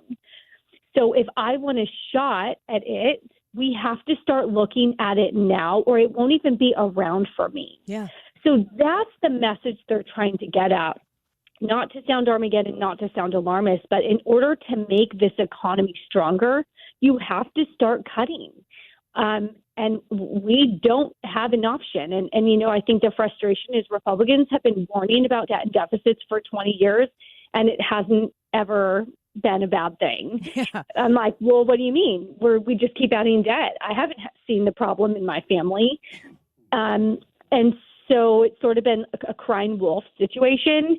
But now I feel like it actually is a crying wolf situation when you're looking at these numbers. I mean, when you're in D.C. and you want to throw around a couple $1 million in budget cuts, they laugh at you. They're like, that's a rounding error. Mm-hmm. That's scary. I'm required to balance my budget in my family, in my household. Why do I have a government that, by the way, I'm paying for with my tax dollars that isn't required to do the same? And it's like more and more Americans at the election poll finally were like, this doesn't feel sustainable to me. Yeah, that's so well said. And I know many of our listeners right now are fist pumping in their cars and at their office desks right now, Taylor, listening to you talk in that way. But it's going to be hard work in the transition. This isn't going to be easy. We are rejiggering the entire economy. The message that we heard from the Biden administration for 4 years was they were touting the economy. They were bragging about the economy. I didn't feel it with my family and my 4 kids. Correct. It was very difficult. Because it was all public government jobs. Well, and government spending. Is that part of the contrast between, Biden's economy? It's great, at least for the Democrats. They were very proud of it. Is that all government jobs? Is that a huge part of this contrast between Donald Trump saying, let's privatize this sucker? Yeah, let's have the private workforce support enterprise. And, the best example I heard is from Meta, the owner of Facebook, as you know. Mm-hmm. An executive over there said the U.S. has created six different trillion-dollar companies in the time that Europe has created $1 billion company. You know why? Because America believes in free market, capitalism, low regulation, and the private sector. Europe is weighed down by public government bloat and all of the massive regulation. So to me, that tells me very quickly, if you're on Apple, Amazon, NVIDIA, Microsoft, Google, those are all American companies because we are still the best place to do business. But those businesses are private enterprises. Those businesses is not the government sector. So if we want to avoid becoming Europe, and I think we all do, fiscally and financially and sometimes more socially, we've got to reverse the trend. So, and I think that's where you also have all of this money being, the stimulus checks, believe me, they felt great in the moment. I didn't know why I was getting them. I had a job. My income didn't change. I was still getting them. And I thought, okay, this is fun. But all of that free money, eventually you have to go home and pay the piper. And we're experiencing that now with the 20% inflation and now trying to right-size this economy. And it's hard, and it's not going to be easy. It isn't. It isn't easy. We're not in the middle of the easy part of this. But, Trump's promises have been like, just wait till we get to the other side. So I think we're all just still saying, all right. At this point, we trust the process. Taylor Riggs, it's a pleasure to have you on our show with us. Thank you for visiting. We hope you'll come back. Thank you for having me. Appreciate it. And don't check your 401k today. Don't do that. Don't do that. That's don't sell. That's really great advice. Thank you, Taylor. We appreciate you. Bye. Bye-bye. Co-host of The Big Money Show on Fox Business, Taylor Riggs. Have not had her on the show before. That's good. That was good. I like that. Let's do that again. She's great. You never know when you have a new guest what their flow is going to be like. Sometimes you ask somebody something, and I mean, like I'll just be straight up honest with y'all. Why would I be anything different? Sometimes you get a guest. Maybe Fox doesn't really. We haven't really had this for a long time, but you might reach out to someone, and it's very clear by the second question they were obligated to do this, and you're like, all right. As an interviewer, I'm just like, let's just get done with this. Let's do. Thank you for your time. Let's do both of ourselves a favor. Yeah. You go, do your laundry or wash your hair or whatever you had planned, or probably something way more important than that, and we'll move on. And then sometimes you get a guest on, like Taylor. Wonderful conversation there, where you get to talk to somebody and they're into it and they are grateful for the opportunity not to speak to me, but to speak to you as the listener and give you sound advice. Like, we got great advice from Jim Talent at the end. He said, let's pray that peace is reached. And then in the commercial break, Rubio announces that they've reached peace. So I'm putting that on Talent and his faithfulness in God and prayers that might have been said. And then Taylor said, don't check your why people you right now are on your phone checking your 401k. Knock that off. Don't do that. Put your phone down. Wait it out. This will shake out. If Trump, if you supported Trump, this is what you voted for. You wanted somebody who was willing to be the bull in the china shop, so to speak. The bull in the China shop. In the Canadian shop? No, the China shop. Oh, okay. No, it's all about that. Okay. It all paths lead to China. And to do the tough things that other people won't do because it's too politically disadvantageous. What did you want to ask her? I'm sorry. She kept all this to say that Ryan was going to ask a question there, and I had her till 45. And you never know when they're going to stop talking, and she just kept going, which was great. I liked what she was saying. Honestly, my question was just, did you say gas prices are going down? I heard I read an article that they're the lowest they've been in 4 years right now. I just wonder how quickly they're going to go down, and if they, how steeply they go down.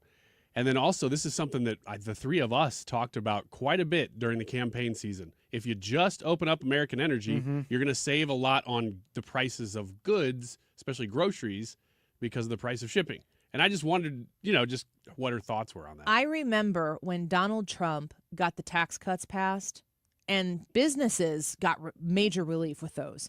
Now, the Democrats just want you to think that wealthy people got relief. But we're talking about people who provide the jobs that we do get relief. And I remember I can't remember the first company, and I feel like if someone told me that, I'd be like, oh, that's right, that it's filed back in my brain somewhere. But I remember the first company to come out and say, we're passing our economic relief on to you. Or we are passing it on to our employees, or we are passing it, on to the consumer. And as soon as one person did that, it became a marketing strategy. It doesn't happen immediately. That type of stuff can happen pretty quickly.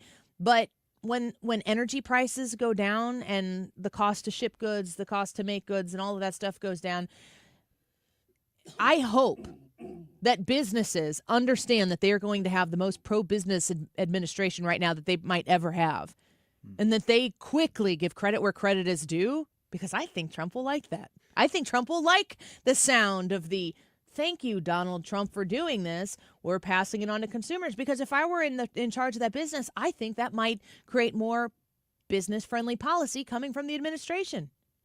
It's just so interesting to see what's going to happen. You got this guy who's been president before. You know what his economic philosophy is. It's got strong foundations. All the things you were just saying, low taxes, low regulation, privatize the economy. But it's all happening simultaneous. Lowering gas prices is going to help a lot with prices and things across the board. All of that's happening simultaneously with him reshaping the way America is dependent on the government dollar. So which one wins? Is it going to be that we're actually fine because he's doing the right foundational things while he's doing all this stuff with the tariffs? Or is it going to be really, really jittery for a year or two? I don't know. It's really interesting. It's definitely different. Yeah. It's not just let's spend. Now that CR is sitting out there, we're watching to see what happens with that. Is the House going to pass it? I mean, it's possible it got passed in the last segment. Who knows? Right. We're keeping a very close eye on it. The YouTube live chat poll, though, for today is, do you support Trump's tariffs? Now, maybe you feel a little bit different after that interview with Taylor Riggs than you were jittery, to use Ryan's words, before we started there. Do you still support Trump's tariffs? Yes, no, or you never did? Annie Frey YouTube channel.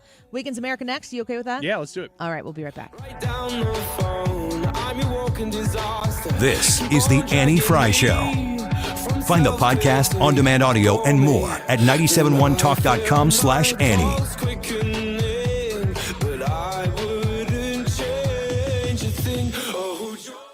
STS-armory.com is the website, but have you been to the brand new facility? And they are very proud of this, designed from their own thoughts, their own minds about what would be best for their ability to serve you for your firearm needs, for your accessory, your ammunition, the classes that they teach. I am a student of theirs. I have gotten my recent conceal and carry license renewed from them. The state police finally approved it, so thank you for doing that, state police. All of those questions that you have when it comes to getting a FOID card, to being able to, own and operate. Can I own and operate this firearm in the state of Illinois? They know the answer to that question.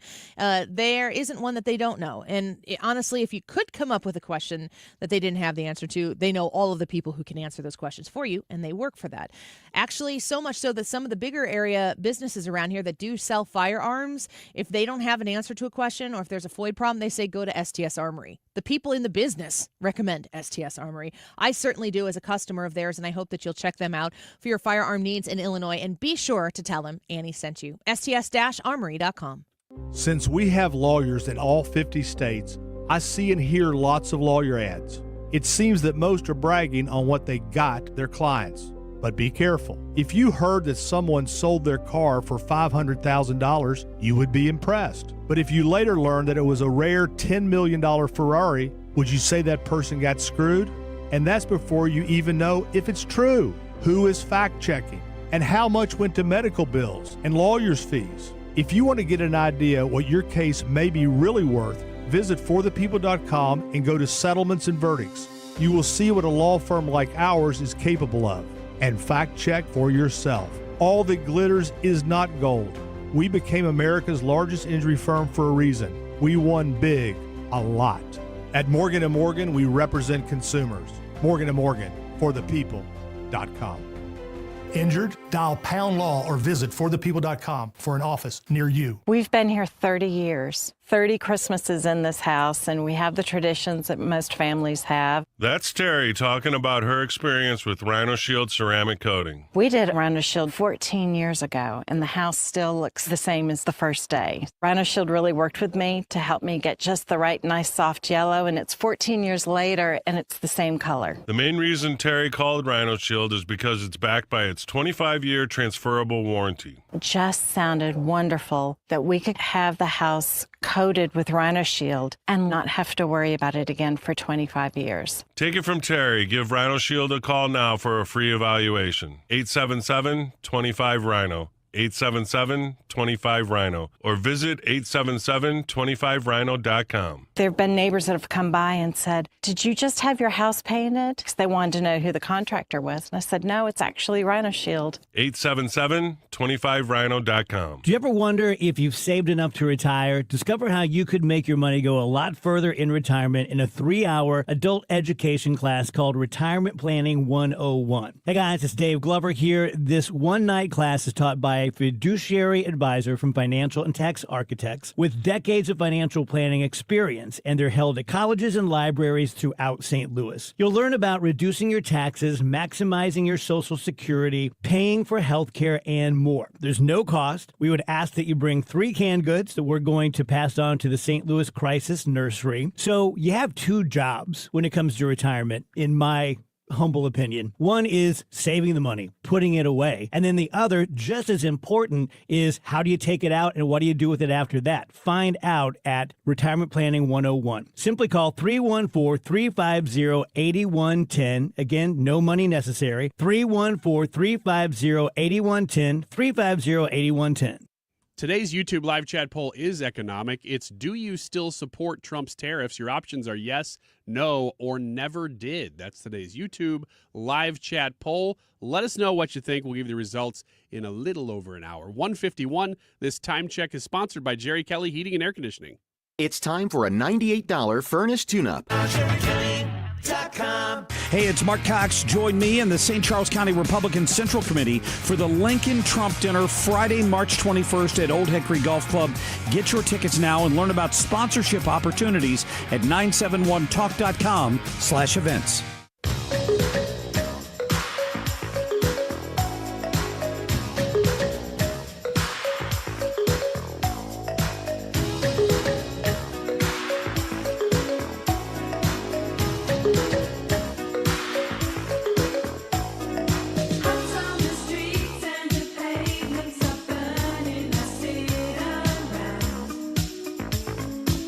Welcome back to the Annie Frey Show. Ryan was specifically asking and requesting this on the break. So since we were going to do Wiggins America here, I will read the full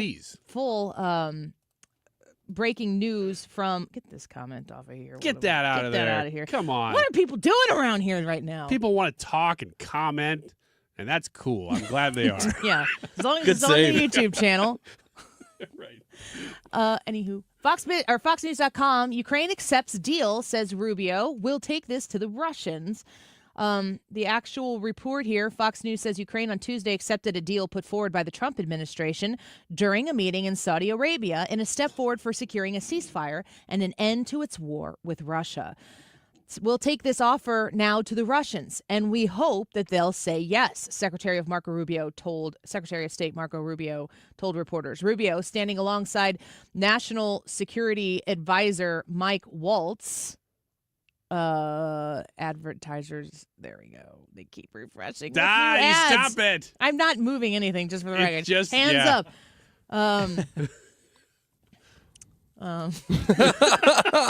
GMC. Somebody do something fun real quick. Rubio said if and once Moscow agrees to this preliminary agreement, the real negotiations can commence. We've gone from if this war is going to end to how this war is going to end. Waltz told reporters issues involving the return of children abducted by Russia and the return of the prisoners of war will be addressed in the second phase, the pair said. So they're working on a ceasefire first. Holy cow, this is so And then all the conditions that go along with an actual end to the war after the ceasefire. Well, that was kind of my question to Senator Talent. Like, what are the steps to achieving peace? Because I think, step number one is stop shooting each other. Yeah. Okay? That's what that announcement was. Sounds like the ceasefire is I'll read from At least Axios. by one side. I'll read from Axios here, and if I just casually throw in some advertisements, you'll know that their pop-ups are out of control as well. Ukraine expressed readiness to accept a U.S. proposal for an immediate 30-day ceasefire with Russia, the two countries said in a joint statement after a key meeting between the United States and Ukrainian officials in Saudi Arabia.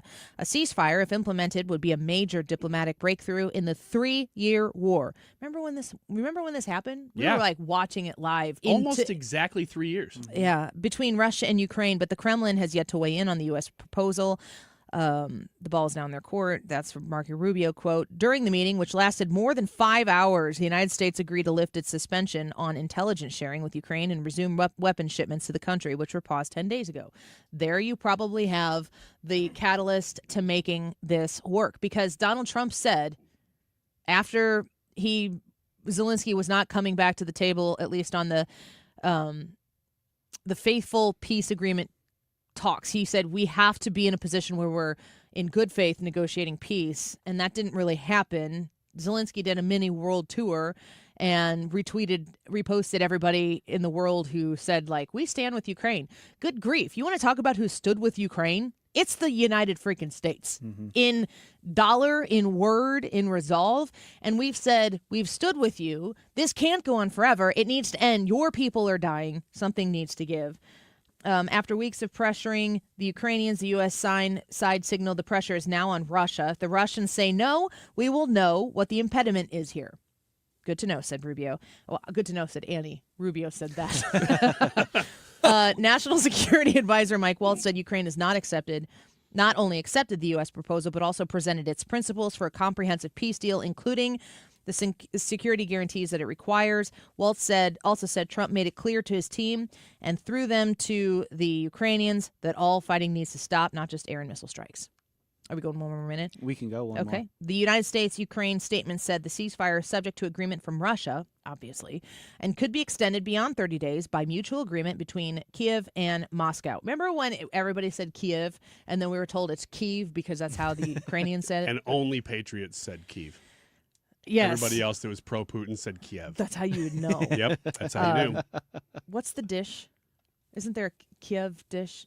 I think that's quiche. No, I'm not talking about quiche. I think you're thinking of butter chicken. Now we're talking. Somebody knows what I'm talking about out there. Please message me. Before you negotiate, you need to stop shooting at each other. That's what the president wanted to see here, Rubio said. Well done. Chicken Kiev. Yes, thank you, FR on YouTube. Somebody just put chicken in front of the word. I know, that's chicken what quiche? it is. Ethan's like, you mean quiche, you big dummy. No, I don't. I know what quiche is. Chicken quiche. Quiche. Chicken Kiev. You just put chicken in front of anything Chicken and call Kiev. it a dish. Chicken quiche. Brad says we got to go. We'll be right back. Hi, I'm Chuck McDowell, the timeshare cancellation guy and founder of Wesley Financial Group, and I want to set the record straight. I am not an attorney. I've never wanted to be an attorney. And the truth is, I really don't even like attorneys. If I sound like an attorney or if I look like an attorney, I'll apologize. But what I've learned in my 15 years in the timeshare cancellation business is you don't need to be an attorney to get folks out of their timeshare. At Wesley, we've helped over 40,000 families cancel their timeshare without me being an attorney. And I want to share with you how we do it. Just give my office a call, and you will not talk to an attorney. And I guarantee if we take you as a client, we'll get you out of your timeshare, or you'll pay nothing. Call now for your free timeshare exit info kit. 800-656-1551. That's 800-656-1551. 800-656-1551. CiviaLaw.com is the website. If you're looking to plan your estate out, you need to make sure that Civia Law gets your phone call. You'll be glad you did. You need somebody who is thorough. You need somebody who is attentive, who listens, but also who knows all the nooks and crannies to making sure that you are best positioned in your estate plan to protect your assets, to grow your assets, to be able to provide security and confidence in the estate plan as a whole, and to make sure that if you've got troublesome areas of your life, your relationships that you want to navigate so that your will is actually carried out, Civia Law is the place to go. 833-995-WILL in Missouri, 833-995-WILL in Illinois. He is in both locations, so reach out to him today to schedule your first strategy session. A lot of times the amount of money he saves these people, it just like far, far, far outweighs any expense you might have. So make the call today. Find him online at CiviaLaw.com. KFTK FM Florissant from the Kaufman Townsley St. Louis's Injury Lawyers Studio. Call 314-500-5000. That's 314-500-5000. All on the free Odyssey app. This is a Fox News alert. Possible progress toward peace in Ukraine. I'm Lisa Brady. Ukraine says it's open to a 30-day ceasefire with Russia after 9 hours of talks in Saudi Arabia with top U.S. officials, including Secretary of State Marco Rubio. And what we leave here with today is a commitment that the Ukrainians are ready to stop fighting. They're ready to stop the shooting so that they can get to the table and bring about peace for their country and for the world. Rubio says Ukraine accepted a proposal to enter a ceasefire and immediate negotiations on ending the conflict. He says the ball is now in Russia's court. Alongside Rubio, National Security Advisor Mike Waltz just announcing that a suspension of U.S. military aid and intelligence sharing with Ukraine is being lifted. The White House defending President Trump's new plan to double steel and aluminum tariffs on Canada as retaliation for Ontario's new surcharge on electricity sold to the U.S. and an escalation of rhetoric. The president saw the premier, Doug Ford, make an egregious and insulting comment threatening to shut down electricity for the American people, for hardworking American families. He made that threat. The president saw that and has an obligation and a responsibility to respond accordingly. White House spokeswoman Caroline Leavitt, we're just getting reports now that the Ontario premier is suspending the new surcharge after he says the U.S. Commerce Secretary reached out.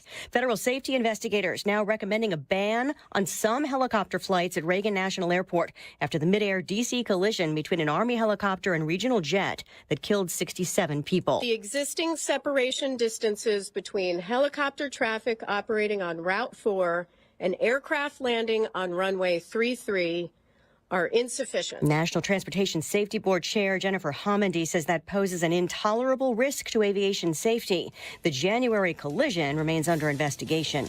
America is listening to Fox News. Someone had a birthday. Yep, 50. Can't believe it. 50 years of wisdom. Great segue. We have health news, a CDC update.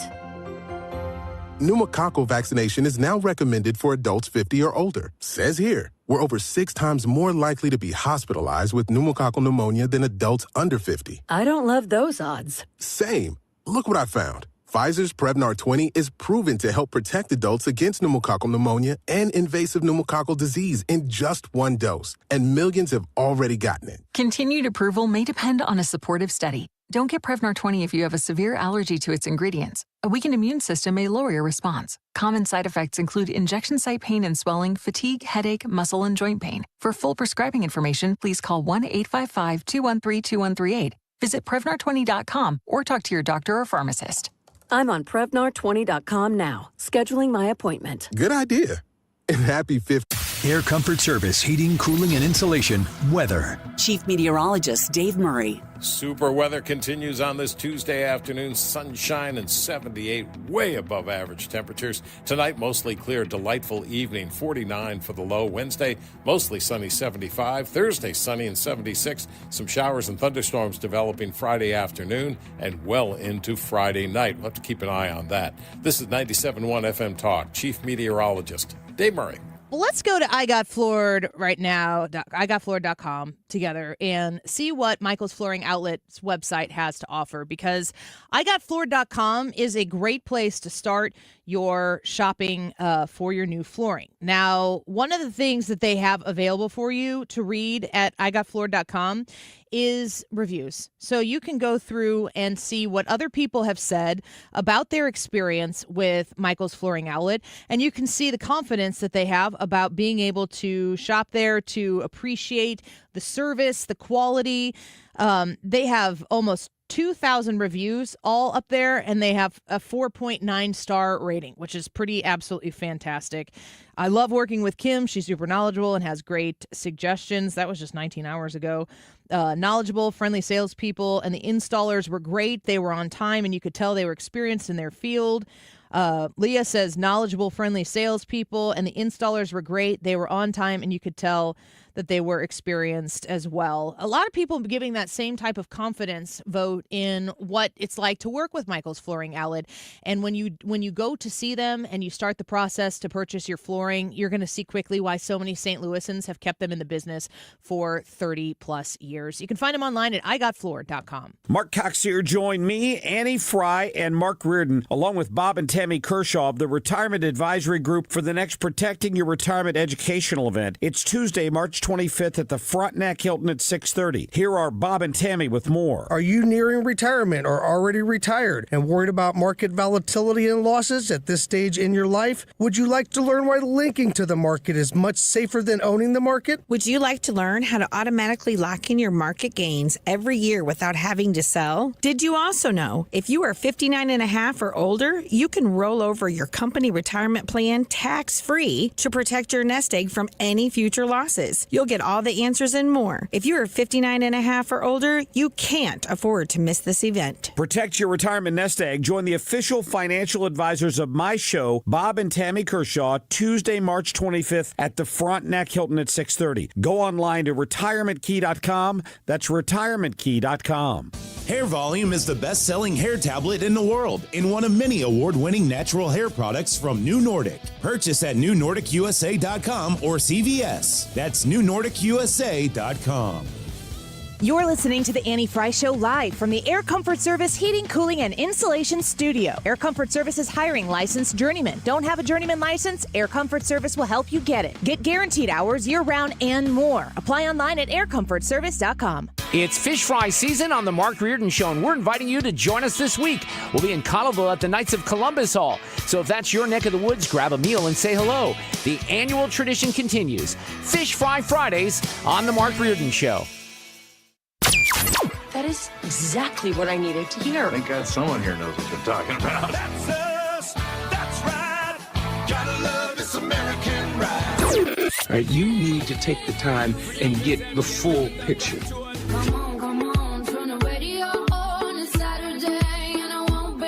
Don't get me wrong. I love the ladies. I mean, they rev my engine, but they don't belong in the newsroom. It is Anchor Man, not Anchor Lady.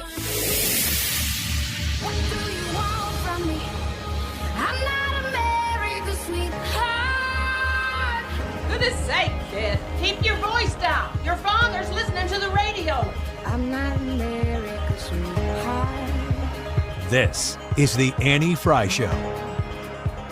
You know who we haven't heard about for a while? Dylan Mulvaney. Oh, yeah, I was really hoping we'd hear more from him in general. Well, you just make a statement right out the gate now, don't you? I do, because I love Dylan Mulvaney. I can go on record saying I've been a huge fan of that person. Just say Dylan. Of Dylan. You don't want to use pro-towns. I don't want to use pro-towns or float-towns or mo-towns. Dylan was on The View. Did you see this? A little. I didn't watch it, but I saw that he was on. You just saw that it exists. Yeah. the trans athlete thing is not.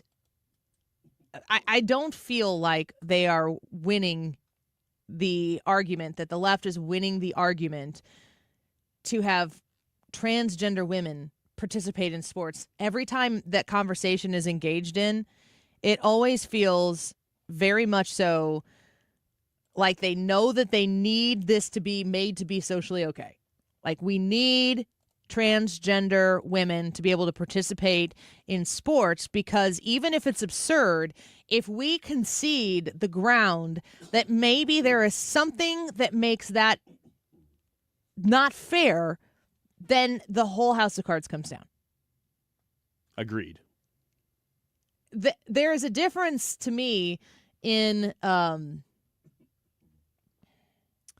transgender woman existing in the world, going about their business, and I'm saying their own business, not when it infiltrates on other people's businesses. Like the bathroom issue is another area is problematic for the conversation as a whole. But when it comes to measuring the physicality of biological males, XY chromosomes versus XX chromosomes, you can't, it's not hard to get out of the paper bag, but they can't find their way out of it. And the issue is such an important one to the much broader conversation, no pun intended, because if you can't make the case that they are absolutely the same, that a transgender woman is the same as a biological woman, then all of a sudden in all these other places, the same truth applies. You can't just say, well, it's like this in one place, but not like this in others. And I want you to listen to this conversation. Yes, I know. Whoopi Goldberg and The View, but this is mostly a Whoopi Goldberg conversation, talking with Dylan Mulvaney on the set. And I think it's kind of interesting because Dylan Mulvaney is not an athlete. Dylan is a transgender woman, biological man, transitioned into being a woman. She's not really there. He's not really there to advocate for athletes. Like, that's not the lane that Dylan is in. But Dylan has to back up what people are saying about this because there's no other way. Listen to the arguments that are made, completely thoughtless, of the young girls, the young women who have worked their way into scholarships, athletic competition because of their skill. Listen to how petty and catty Whoopi Goldberg is, Dylan Mulvaney is, in their defense of saying, yes, this is an absolutely okay and normal thing. I wanted to ask you, because there's been all of this debate about whether transgender athletes should be able to compete. And last week, California Governor Gavin Newsom said that he thinks that trans athletes competing in girls' and women's sports was deeply unfair. Now, I want to hear what you think, because I'll tell you what I think, too. Yeah. The last time I played a sport, I was 6 years old, and I was on a soccer team, but I assigned myself as the nurse. So I sat with the Band-Aids. I'm going to interrupt here. Okay. If a man made that comment in regular conversation, if a man made that comment about a girl who played on a 6-year-old soccer team, it would be sexist. Yeah, you can't just say, well, he said nurse, so automatically girl. I didn't play sport. I was the nurse, and I was caring for people. Sport equals guy. Nurse equals girl. Exactly. That's what he's saying. It's getting complicated. And so, in the words of Wicked, I am not that girl. But a dear friend of mine, Skylar, he is a trans athlete. His handle's Pink Manta Ray. That's someone who I really... We're going to need to draw a map. What? Skylar. Okay. In Dylan's words, he is a trans athlete. Okay. So that means Skylar is a female to male athlete. Okay. So in this conversation where Whoopi Goldberg is, I think, honestly, really doing this just to smack Gavin Newsom down because he interviewed Charlie Kirk. Yeah. That's probably part of it. When Whoopi Goldberg asks Dylan Mulvaney, let's talk about trans athletes. Dylan goes to Skylar, who is a transgender man athlete. Look to for guidance. And I think that is what's tricky is like now stepping in this identity. I'm still like a baby trans. You know, I've only 3 years in. Tomorrow's my anniversary. Your friend went Your friend went from female to male and is competing with other males. Correct. No. Yes. Her friend. Her friend. It went from female to male and is competing. They're so confused. Some of them said no. Whoopi goes, no. No. Whoopi's like, that's not helpful to this conversation, which is my point, Whoopi. You and I agree on this. We're not talking about that. Competing with other males. So Gavin doesn't have a problem with that. Well, I think part of the problem. Okay, so Gavin doesn't have a problem. Gavin wasn't talking about that specifically. He was saying that it's unfair for biological males to compete against biological women. That's a tell right there. All this conversation is, they have Dylan Mulvaney sitting at the table with them, and the only thing they care about is somebody who politically offended them. And they will use Dylan Mulvaney there, who gets asked a question, and Dylan kind of flips it on its head and been like, okay, we'll talk about trans athletes. Well, I'm going to use this opportunity to talk about Skylar, my trans man athlete, and they're like, that doesn't compute. Ooh. Gavin Newsom sucks, and they're like, going on. That the trans community is facing, and it's the same problem that women face, is if you don't know anything about our bodies, you don't know how it works. So when you come in and you say, oh, you know, these are men, you know, competing against women. You're assuming that the women are weak and just can't do anything except be here. Have you seen female athletes? They know what they're doing. What is she talking about? She's not even saying coherent sentences. Yeah, she starts by saying that the people don't understand how women's bodies work to Dylan Mulvaney. And Dylan Mulvaney is sitting there with all of the appropriation of all of the things that are the most feminine in order for Dylan Mulvaney to present Dylan's self as a female. She's all of the whatever Whoopi just said women are portrayed as is happening right there at the table with them. And this is all just to make sure that everybody understands the whole point of this is because Gavin Newsom sucks. That is the point of the conversation. I do understand that. I don't know how they're getting there. And I've got it paused right now on Dylan's face. You can tell Dylan has no idea what she should just be like, Gavin Newsom sucks. And they'd all be like, yeah. And the crowd's like, yeah. 3-year anniversary. Woo! So I'm not sure what's going on or why this is an issue. Us too. The same for me as when people say, oh, you know, I don't know how I feel about you. You do. God doesn't make mistakes. No. And the challenge is not to the trans people, it's to the people who are not trans. That's what God is looking to see, how you treat people. Yeah. That's what is happening. So I was just curious as to what I liked your answer. Thank you.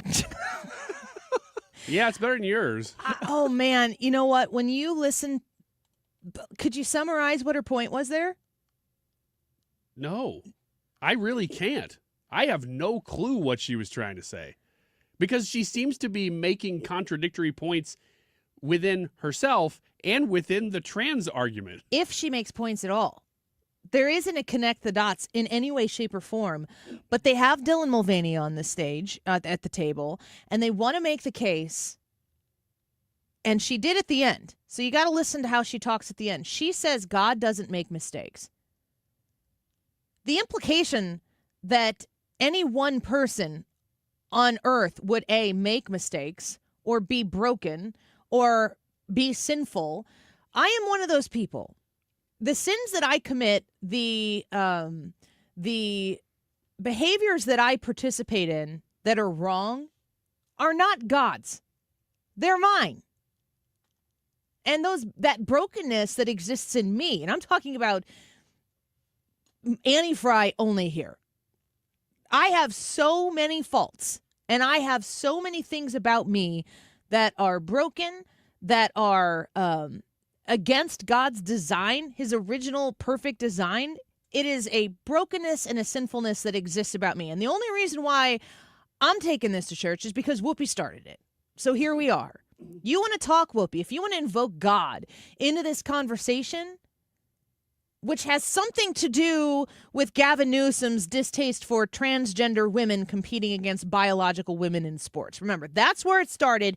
And Whoopi Goldberg's conclusion here is that the transgender community are exactly how God intended them. They are perfect because God made them that way. And the real question here is on the non-transgender community and how they view this other community that she has, in her own mind, blessed as right and holy. Is a complete misunderstanding of God's perfect design that was broken by man and needed to be fixed by Jesus. That's it, unless she's talking about a different God and a different religion. But it seems to me when the criticisms come out about faith and God is invoked, it's usually a judgment against Christians. Dylan Mulvaney is a broken individual in the same exact way that I am a broken individual. If our brokenness looks different from the outside or from the inside within our souls, it doesn't make one brokenness better or worse than the other. Broken. You cannot impose from a religious standpoint, which is what Whoopi did there. Whoopi started that. You cannot impose some sort of earthly, moralistic righteousness relative to the earthly community and then invoke God in it and parse those different communities because it politically benefits you? I mean, gosh, it seems to me to almost be blasphemy. I think that Christians as a whole need to start speaking up and pushing back, especially when people like Whoopi Goldberg try to smack you in the face with your faith without understanding any kind of the premise that should exist before they start to speak and judge you. It wouldn't surprise me at all if the next sentence out of her mouth was, "Judge not lest you be judged," while she's judging people who she deems are judge worthy because she has made herself God. There are two gods that people serve, the true God and themselves. And if you're making yourself God, you don't qualify. So you know how that ends up. It frustrates me to no end that while Dylan Mulvaney is sitting there, the way that they are using Dylan, I mean, I'm neither here nor there on Dylan. I think that the amplification of Dylan Mulvaney, like we got a nice, what was it, maybe 2-year reprieve? Yeah, because he went and had surgery. He shaved his chin. He was out of it for a while. What? Yeah, he got facial reconstruction. Yeah. I actually was thinking that Dylan looked more feminine there than... Mm-hmm. Yeah. So that's why. He was probably all scarred up. I just thought that Bud Light did a number. Well, that too. That might have been a good time for him to just, I did not realize that he had changed his face. None of us are I don't want anybody to see themselves outside of God's grace. Ever. I don't want anybody to think of the brokenness that they have, the sinfulness that maybe other people don't know that you know in your heart, whatever your addiction is, whatever your compulsion is, whatever your life choices have been. Nobody is outside of the reach of God's grace. And again, Whoopi wanted to take it there, so here we are. I get to have this conversation just like she gets to have it, sitting on The View without any extra view there to challenge her back. There is nobody outside of the reach of God's grace. But the second that you try to take God's grace and dole it out for yourself, you have forgotten which side of that line of grace, the giving and the taking, that you need to be on, humbly. And I will be the first to say I'm the lowest of the low. I would be standing right next to Dylan Mulvaney on the need for grace. In that line that divides God and us, Dylan and I are standing arm in arm in need of God's grace.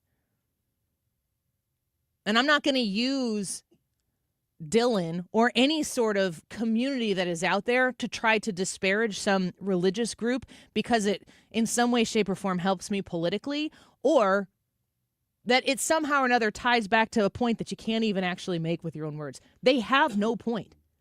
That is the key to listening to this conversation on The View. They're trying to make the point that transgender women should compete against women, and they're trying to make the point that Gavin Newsom sucks. And they make neither point. And in the process of making neither point, they make the contrary point. I don't know about the Gavin Newsom thing. I kind of agree on that, but they didn't really bring that one home. It just didn't go. Yeah, it just didn't go anywhere. I mean, I really was trying to follow Whoopi's logic. Even if I disagreed with it, I was just trying to figure out what point she was making. And I really can't, because when you say, well, God doesn't make mistakes, to Dylan Mulvaney, I doubt she's saying you were made a certain way and that you've changed that, because that's the way that phrase is usually interpreted. So she must be saying any choice that you make is then part of God's will, which is also a ridiculous theological statement. Completely. So none of it makes sense. Antithetical to everything that is scriptural. Yes. All right, let's take a quick break. When we come back, Wiggins America. All right. I know that the whole time we were talking about that, you were thinking about, but what do I need to clean out of my garage? That's the point of really the whole show for me, is I keep waiting. That actually could have maybe been Whoopi Goldberg's point as much as anything else, is I really need to clean my garage. Ryan Wiggins and Wiggins America next. This is the Annie Frey Show. Find the podcast, on-demand audio, and more at 971talk.com/Annie.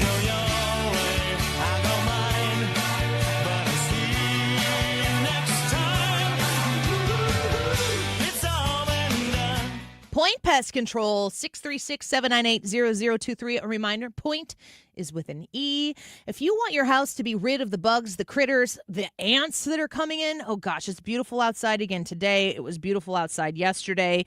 This is when you start to see the ants creeping into your home. And when you see one, you look real quick to say, oh gosh, is there another one? You see two, you see three, and then pretty soon you realize they're crawling in from God knows where. Get rid of them immediately with Point Pest Control. I know that you're going to want to go maybe try to get the traps or something from the local store.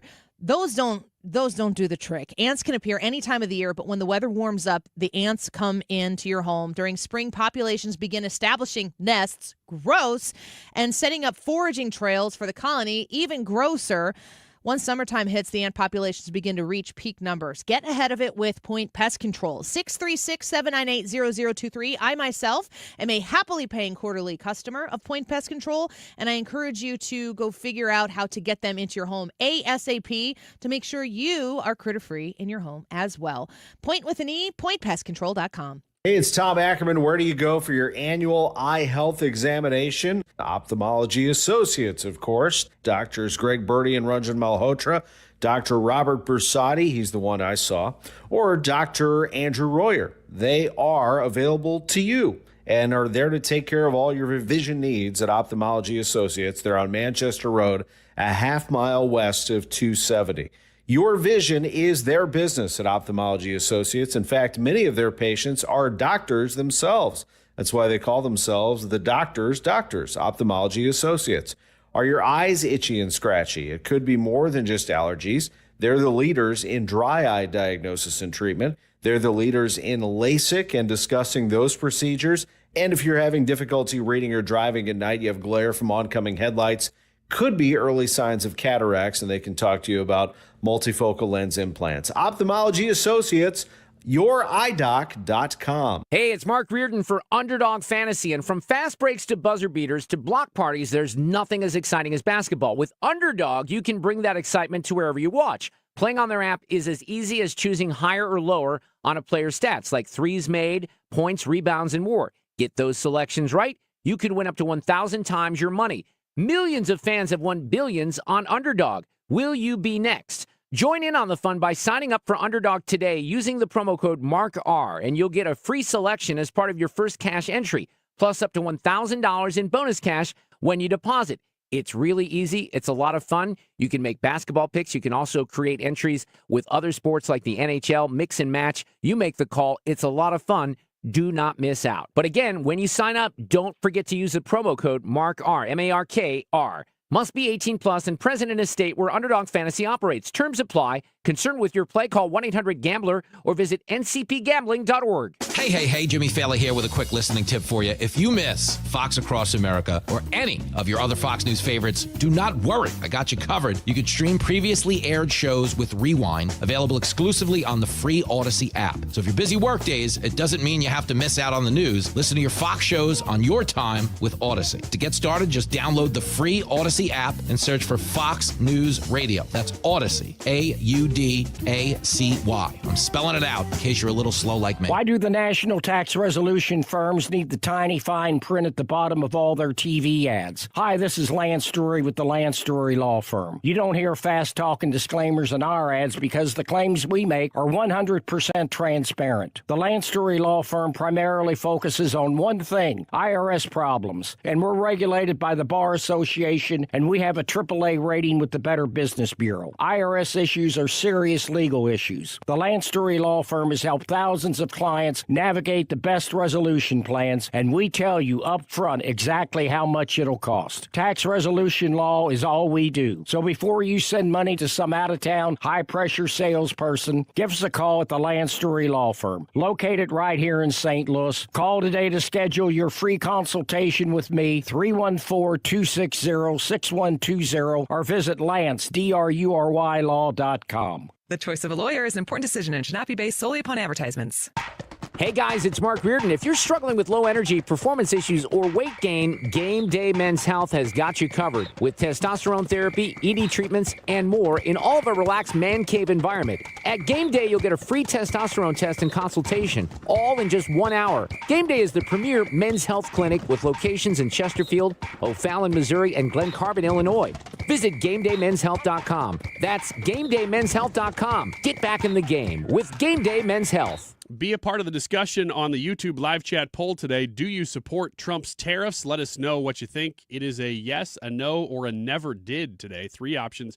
Do you still support Trump's tariffs? It is 2:30. This time check is sponsored by Jerry Kelly Heating and Air Conditioning. It's time for a $98 furnace tune-up. JerryKelly.com.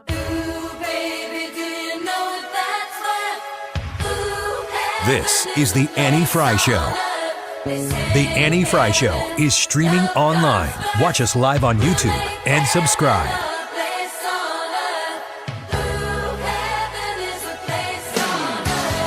Wiggins! Oh, Wiggins! Sorry to make you wait so long. That's okay. It's the only reason people have been listening to this whole show, because I promoted it like 6 times. Mm-hmm. And everybody's waiting. Can I tell you a real quick funny story? Make you wait a little bit longer? It's about you. I'd much rather hear the story than do Wiggins America. You remember when we were talking about how you went to the basketball game with my parents? Yeah. We were in Chicago together this weekend with my parents. You weren't there. Just wanted to remind you that. That's the end of the story. We don't take road trips together. Just kidding. That's where we draw the line. We just hang out Then here. it would be weird. Yeah. I asked my parents, something came up, and I'm like, oh, hey, did you hear me talking about you being at the basketball game with Ryan Wiggins? And my mom goes, yeah, we did. And you promoted it like 3 times. We sat in the Walmart parking lot for like 30 minutes waiting for you to talk about it. And I was like, must have been great radio. I don't think that that's what they were saying. But they did sit and listen to it. They always say like great radio will make you sit in the car. Mm-hmm. You pull in the driveway and you sit in the car to listen to, that's like the old staple of what it was. But I think I'm in parents sit in the Walmart parking lot for a long time just to make sure I told the story accurately, I believe. I'm sure people have been doing that today. Yeah. Because that's what I'm saying. They hear, oh my gosh, what possibly could I get out of my garage? Because you don't know. But that's why you're here. But that's why I'm here. To help. Is to tell you these are the things as you start spring cleaning. Does anybody know what the temperature is today? Did it get up to 70? I can tell you in a minute. Yeah, we were talking about how it was going to be close to 70. I don't know if it got there or not. I'm so happy with this weather. Yeah, it's great. So happy with it. But as 75. Real wow. feel, 81. Wow, that's even warmer than I thought it was going to be. All right, bye, guys. So as spring begins, which apparently it has, this is the time for spring cleaning. So this is going to be a Wiggins America series, I have a feeling. Oh, is it? Yeah, things that you need to get rid of. And we'll just go room by room. You know, tomorrow we'll do a different room. That's not happening. Start by doing the garage. You know what? Do those on Thursday and Friday. Should I call in? 'Cause I'm not going to be here Thursday, Friday, but I could call From in a roller and do coaster it. at Disney World. Yeah. No, I'm only going to Disney for one day. Going to Busch Gardens and I hope SeaWorld everybody too. judges you for loving Disney World. But I am going. So here are the things you need to get out of your garage if you're not using them. Number one, bikes. Be honest. When was the last time you actually took that bike out for a spin? You know, the thing about bikes is I love biking. I grew up biking the trails and everything. It's difficult with kids. Yep. They've had bikes. They've gotten new bikes that they've ridden once or twice. Now, you guys know where I live. We have a big driveway that you can ride in circles around, which is fun if you've got the little bell ding ding and the training wheels. Mm-hmm. But when For you? Yeah, just so I don't fall over. Anytime we come over for like a State of the Union, like here goes Annie again. Yeah. She's riding a bike. The little tassels on the end of the handlebars. The tighter the circle, the more fun. But we don't ever. My oldest daughter, and I went on a few bike rides last summer, I think it was, and it was great. But it's just too difficult when you've got little kids, and I'm so terrified of going on a long bike ride with a 2-year-old or a 3-year-old, because if you're out there and it goes wrong, oh my gosh. I know. Yeah. But we're getting to the other side of that where we can leave the kids home now sometimes, that I'm thinking that biking, and isn't that why you keep the bike in your garage? Because you're always thinking, I'm going to do it. Mm-hmm. Because it always sounds like something you'd do next week. But if you've never done it. Or on a day like today. Exactly. I've actually seen quite a few people out, walking dogs, biking a lot more in the last couple days. But if you're not doing it right now, this is why. Like, right now is your test. If you're not going to ride your bike right now in the next couple weeks. What are you even doing? You're not going to use that bike. Get rid of your bike and bring it to me. Get rid of that bike. Bring it to Annie. Especially if it's a nice one. Especially if they have those little ringers and the streamers, and you can ride them in tight circles. Number 2. This one's mainly for Brad. Did you put the things on your spokes when you were a kid? I did. The baseball cards? No, she's talking about those little colorful plastic things. Oh, and they'd go up and down when you. Oh gosh, that reminds me of being I don't know. Maybe that was more of a girl thing. You know what's funny is that I did the baseball card thing because the generation above us was like, oh, we used to do that all the time. So we did it because people were like, that's what you do. And you were like, we're like, oh, okay. It was cool for a couple minutes. Yeah. Sounded like a motorcycle for about a minute. You need the colorful little knobby things that go on the wheels. Those are great. Brad, car parts and accessories.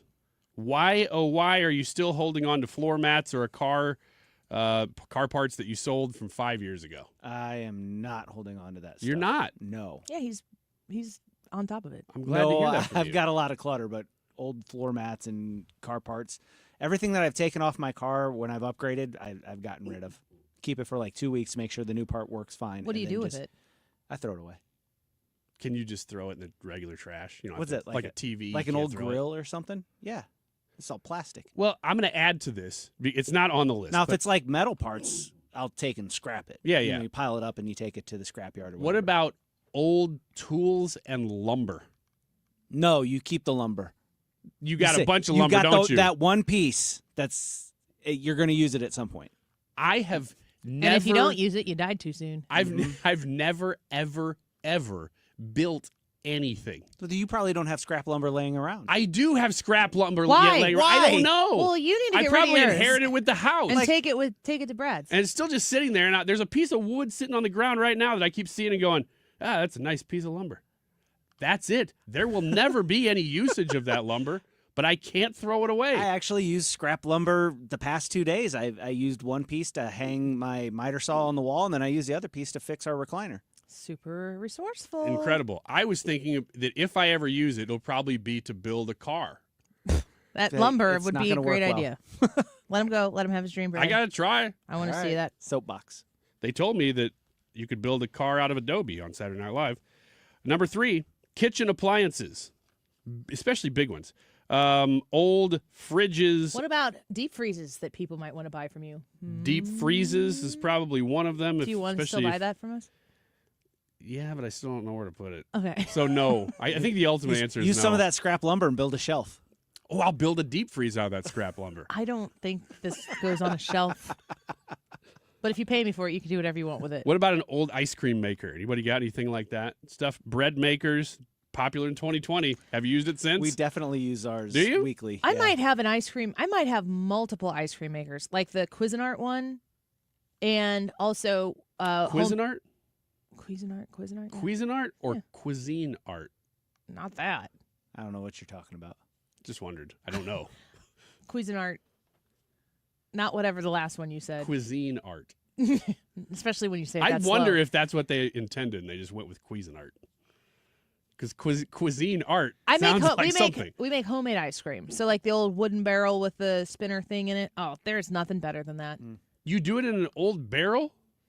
That's the way you do it, That's dude. like an ice cream maker. It looks like almost like a whiskey barrel, almost. It's like a double barreled. You got a barrel with a barrel inside the barrel, and in the gap in between those two, you put rock salt and ice. And I think we're 100% on two of us knowing everything about the topic and one of us having no clue. It's just going around the room. I threw mine away because I was being responsible.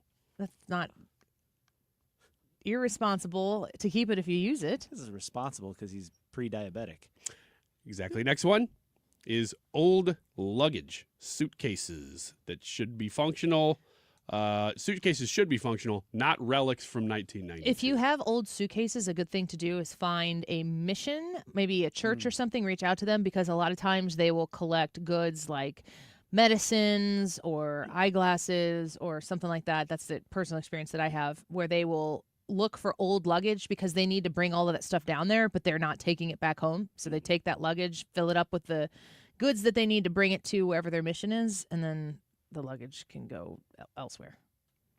The luggage that we need to get rid of is the luggage that has rollers, but only 2 wheels, not the 4. Oh, you know what I mean? So you pull it, you can't. The new ones, they have 4 wheels, and you can just kind of push it alongside of Yeah. you. The old ones, they just had 2 wheels, and I still have the old ones. Last one, camping equipment. Unless you're actively using that tent, those sleeping bags, maybe the portable stove, that kind of stuff, it's time to let them go. If my husband brought camping equipment home, I'd be like, "What are you doing? Who's going to use Have that?" you ever been camping? Yeah. College? Yeah. I think that was the last time I went. Not because I came up with the idea. It was just Friends. where the people were going that I liked. Yeah. Sitting around a fire is pretty fun, though. Yeah, you can do that in the backyard. Yeah, you can. And then you can go sleep in your Sleeping comfortable bag bed in the after garage. a wonderful hot shower in your own home. You a camper? No, I hate it. People worked a long time to create a society where we don't have to sleep outside in the dirt, and then people consider that some sort of recreational activity. No, that's silly. I'm not as mad at other people for camping as Brad is.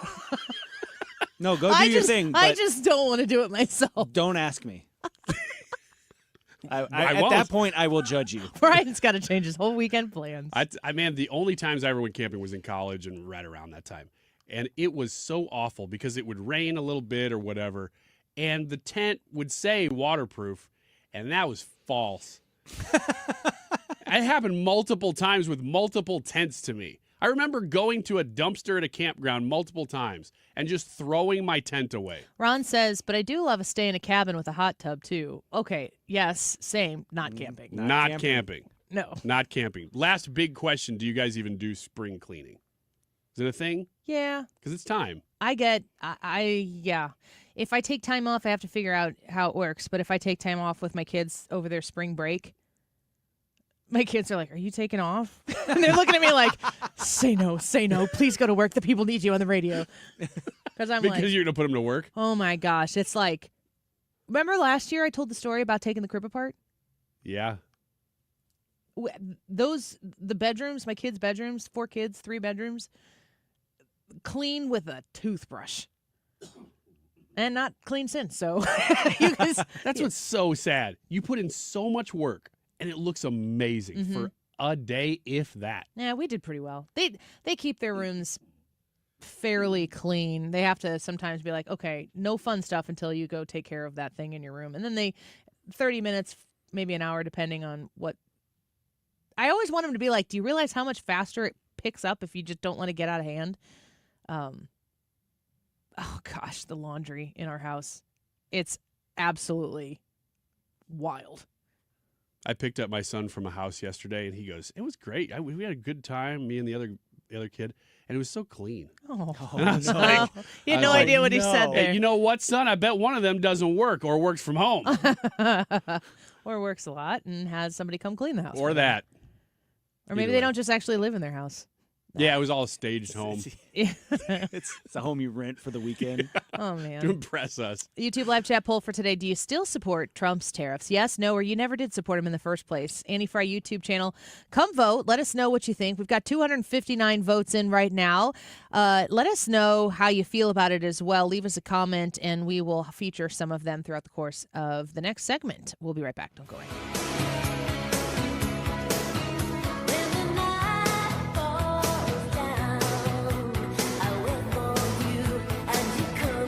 This is the Annie Frey Show.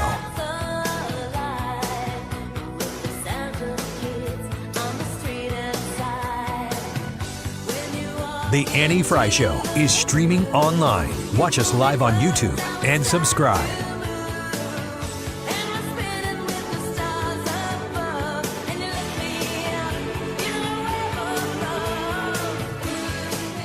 The Retirement Advisory Group, you know, Bob and Tammy Kershaw, Thomas Helbig, the Protecting Your Retirement educational event. It's taking place again Tuesday, March 25th. I'm going to be there at 6 o'clock, and the event begins at 6:30. So please come and say hello. Listen to this quick, it's like 45 minutes maybe, of Thomas Helbig and Bob and Tammy Kershaw explaining how they can help you ensure that you have a protected retirement.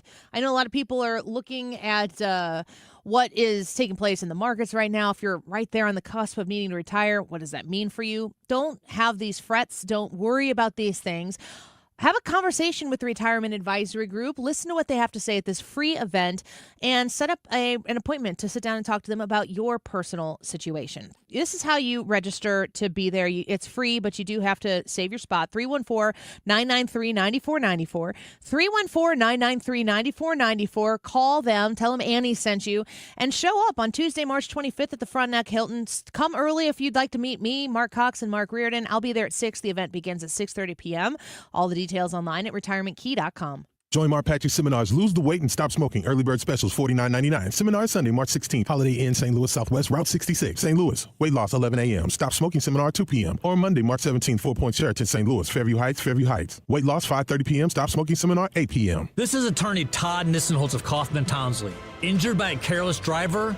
We work with the top doctors in St. Louis. We'll help you get the expert medical care you need and the maximum amount of money you deserve. Call 314-500-5000. Farming's hard. To feed the world, farmers have to work the land, brave the elements, and fight the battle against weeds. Weeds reduce crop yields, so prices go up and everybody gets less to eat. But 50 years ago, farmers got a new tool to fight weeds, glyphosate. It kills weeds while protecting the harvest. Time and again, it has been approved by the EPA and by leading regulatory bodies around the world. It helps enable practices that reduce erosion and keep soil healthy, which is good for the earth. Farming's hard, but it's a little easier with glyphosate. Learn more at go.bayer.com/glyphosate, paid for by Bayer. Men, are you just not feeling it? Could be your testosterone. U.S. Men's Medical Center in St. Peter's helps men experiencing loss of energy, focus, concentration, and low libido. Check out the testimonials at usmensmedicalcenter.com. Patients are excited about feeling great, having energy, improved libido. Plus, they love the staff and the fact that they accept all insurance, including Medicare.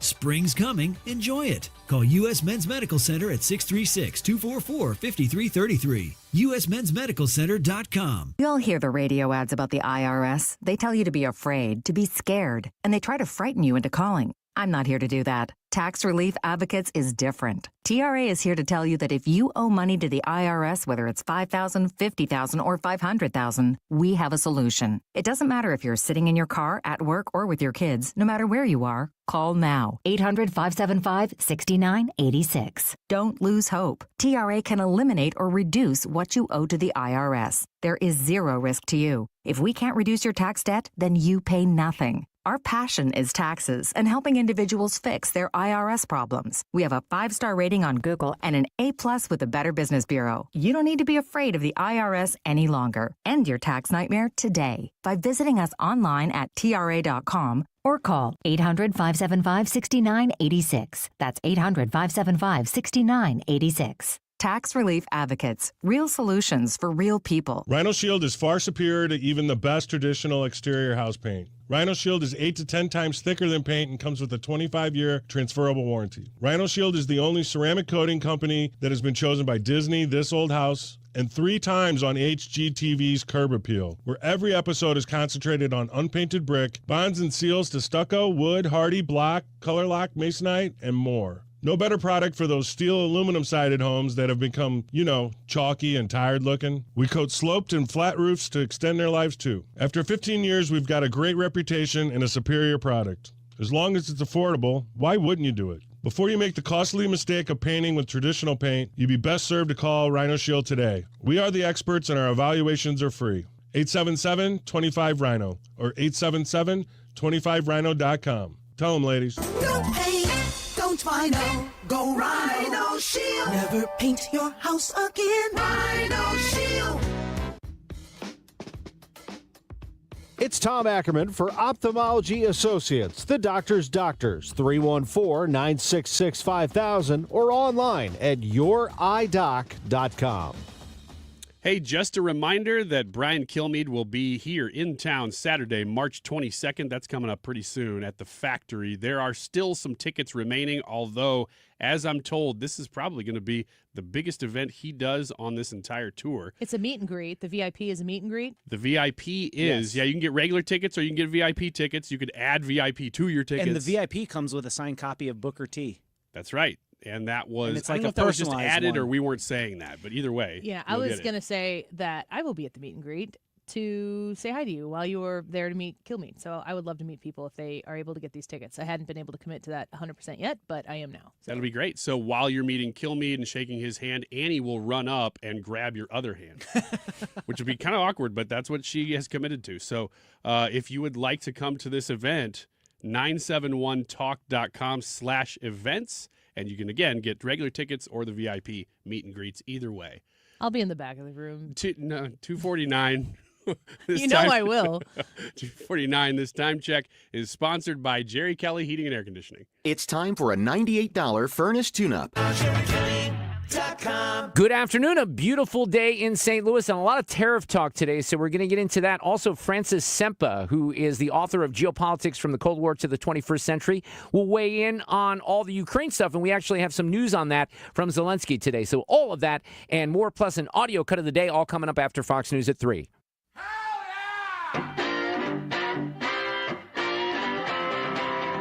This is the Annie Frey Show. Interact with Annie on Facebook. The Annie Frey Show.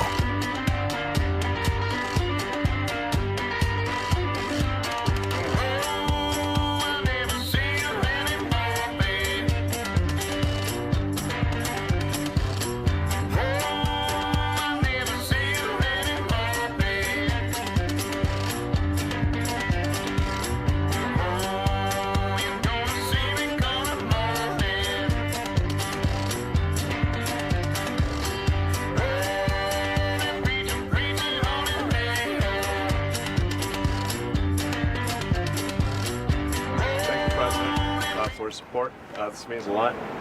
And also thank everyone out there who is supporting Tesla. It's really terrible that there's so much violence being perpetrated against people at Tesla, Tesla supporters, Tesla owners, Tesla stores. These are innocent people who've done nothing wrong. But nobody's been, there's been some physical damage, a little damage, and we want to keep it that way because I don't want to say this, it's just not the appropriate, but law enforcement's out there watching everybody. We don't want this to happen. And not to somebody that's been so good to our country. He didn't have to do this. He didn't have to go through this. And we can't let it happen.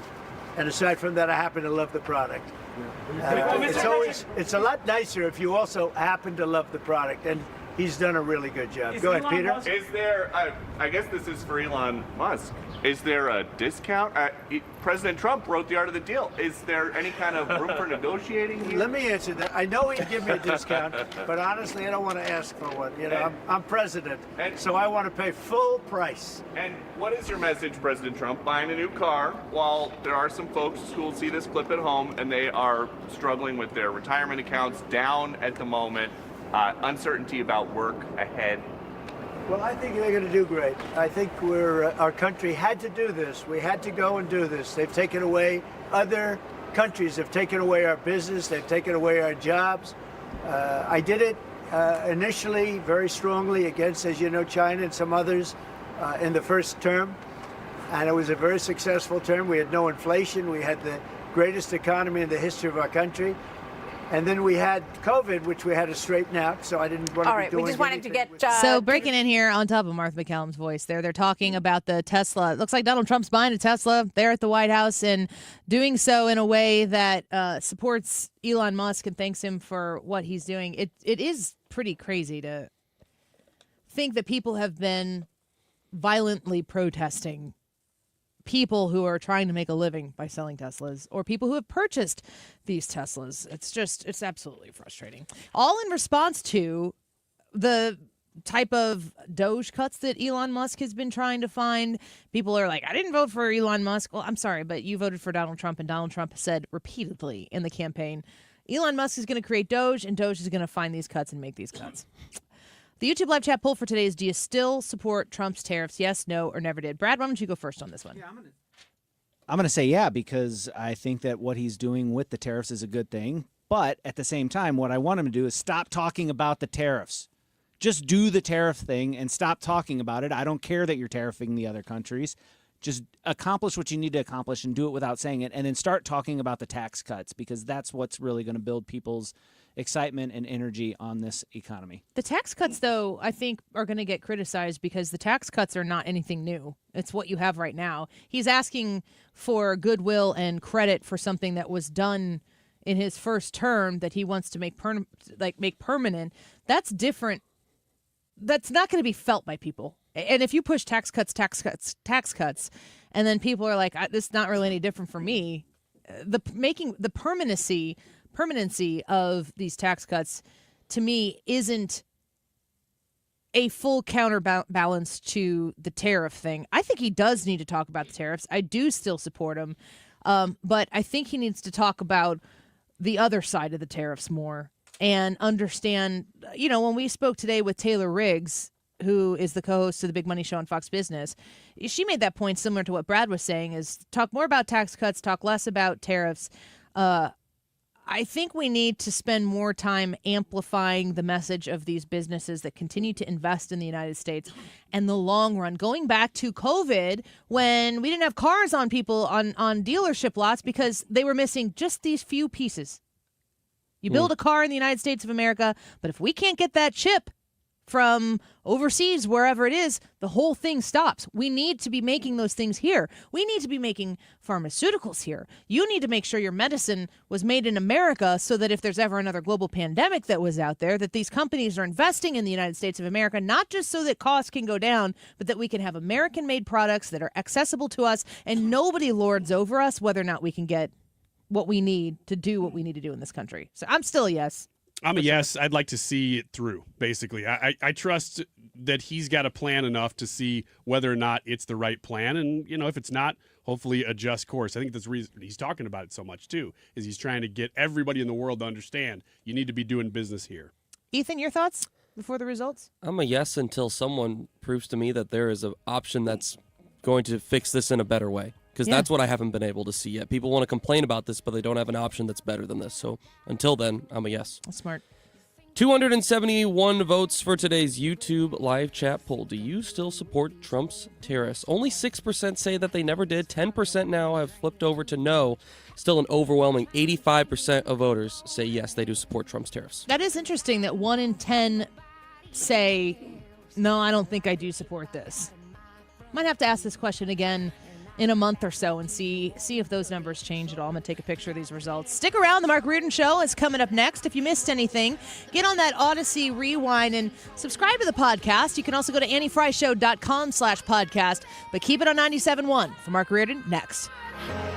Attention St. Louis Medicaid residents in need of care at home. If you need assistance with daily activities, you can receive in-home care from a loved one that lives with you and they get paid. Through Medicaid with no cost to you, Freedom Care allows you to choose who provides your care at home in St. Louis and they get paid instantly. This is 100% free to you. Call now to check your eligibility. It can be your daughter, son, a close relative, or trusted friend helping you with cooking, transportation, laundry, and other activities in your own home. You get the help you need and your your caregiver gets paid instantly. Freedom Care has over 7,000 5-star Google reviews and is a leading choice in St. Louis for in-home care. If you have Medicaid and want great care from a loved one that's free to you through Medicaid, go to freedomcare.com or call 314-597-1749, 314-597-1749, 314-597-1749.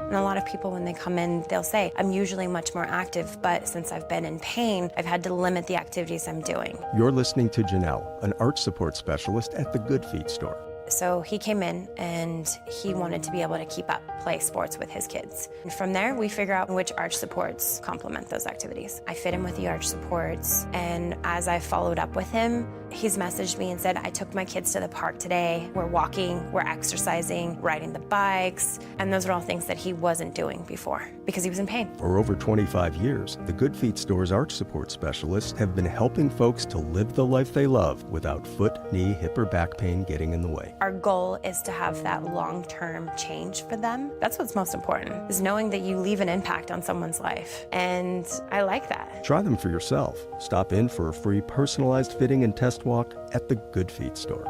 Visit one of our 2 locations, Creve Coeur and Shiloh, Illinois, and at goodfeet.com. Hey guys, Glover here for my friends at Triton Exteriors. Hopefully you've heard me talk about Triton before, and you know that I'm good friends with their owner, Tim, that I love their commitment to customer service. Tim comes from the restaurant business, and so he is completely focused on your happiness. The answer is yes. What's the question? Also, we're not just your average contractor. We're your neighbor. We're proudly based in Shrewsbury. We deliver stunning exteriors with James Hardie Siding. So why James Hardie? Why is that a big deal? Well, it's the #1 brand for durability, curb appeal, and the best-in-class return on investment. As part of the James Hardie Alliance, we bring expert craftsmanship and a personal touch to every project. Your home deserves the best, and with Triton Exteriors and James Hardie, that's exactly what you're going to get. For roofing, siding, gutters, or fences, call 314-717-1159 or go to triton-stl.com. 314-717-1159 or triton-stl.com. KFTK FM Florissant from the Kaufman Townsley St. Louis's Injury Lawyers Studio. Call 314-500-5000. That's 314-500-5000. All on the free Odyssey app. This is a Fox News alert. A partial thaw between the U.S. and Canada. I'm Lisa Brady. Ontario's premier says he will temporarily suspend a new surcharge on electricity sold to the U.S. after outreach from the U.S. Commerce Secretary. Earlier today, President Trump announcing he would double the tariffs on Canadian aluminum and steel in response to the Ontario surcharge. This as trade war anxiety continues on Wall Street. Fox's Jared Halpern at the White House. When it comes to the stock market, White House Press Secretary Caroline Leavitt says, the numbers that we see today, the numbers we saw yesterday, the numbers we'll see tomorrow are a snapshot of a moment in time. She says the economy is in a period of transition, but that markets should trust President Trump's tariff strategy. Look at President Trump's results in his first term. If people are looking for certainty, they should look at the record of this president. President Trump just telling reporters the country is going to boom and answering a question about a possible recession, saying he doesn't see it at all. Now, for a while, stocks were paring heavier losses, but at the bell, the Dow down 478 points. The president's comments coming alongside Elon Musk, while again defending Musk's government cost-cutting efforts. To show support, he's now buying a Tesla. Also just announcing he plans to label violence against Tesla dealerships as domestic terrorism. Ukraine agrees to a possible 30-day ceasefire and talks Our First with Lady Russia Melania after Trump 9 hours talking of talks and with senior advocating U.S. for officials the Take in It Saudi Down Arabia. Act. And they're getting I want to something give in return. our next guest the opportunity to talk about the importance of this. Why is this a priority of the First Lady and the Trump administration? Of course, as I've talked to you many times about my 4 children, I have a 15-year-old son and a 12-year-old daughter. All of this social media stuff is front and center for me. I am leaning in heavily to find out what we are doing to protect our children, and I'm so grateful to see that this administration is making it a priority. Kaylin Dorr joins us now, Deputy Assistant to the President, White House Deputy Communications Director. Thank you so much, Kaylin, for being with us today. It's an honor to have you. Well, thanks for having me here, Annie. I appreciate you. I was just telling the producers offline, nature is healing. I had to leave the confines of the White House today because I saw that online they were actually tearing down BLM Plaza just a few blocks away from the White House. So I had to go see it myself. I had to do a little pilgrimage. So if it's a little noisy, it's because I walked a block away. But much like how we're seeing things like the Take It Down Act, take hold here in Washington D.C., looks like everyone's rowing in the same direction, and we're actually making some real change. It's always good to hear. I appreciate you saying that. I went and visited Washington, D.C. last year with my son for the first time in his 8th grade class trip, and I didn't realize that mural was still up. So it's great to hear that they're focusing on better things, bigger and better things now. And we'll throw in this Take It Down Act as one of those things. There's a lot of common sense behind what the administration is trying to do here. I think that we have, as a government, been behind the times on what digital life is happening, the types of things that can happen, especially when they infiltrate the lives of our children. 100%. And I just had a baby girl. I didn't have it. Sorry. My wife just had a baby girl, 10 or so weeks ago. Thank you. But, you take a look at things like this, and you're really grateful for the common sense solutions to these really complex problems, right? It's a little complex in that the technology is definitely leaps and bounds ahead of anything we see here in D.C. If I had to tell you what I have to do to be able to send an email or to cut a video here at the White House, you would be astonished.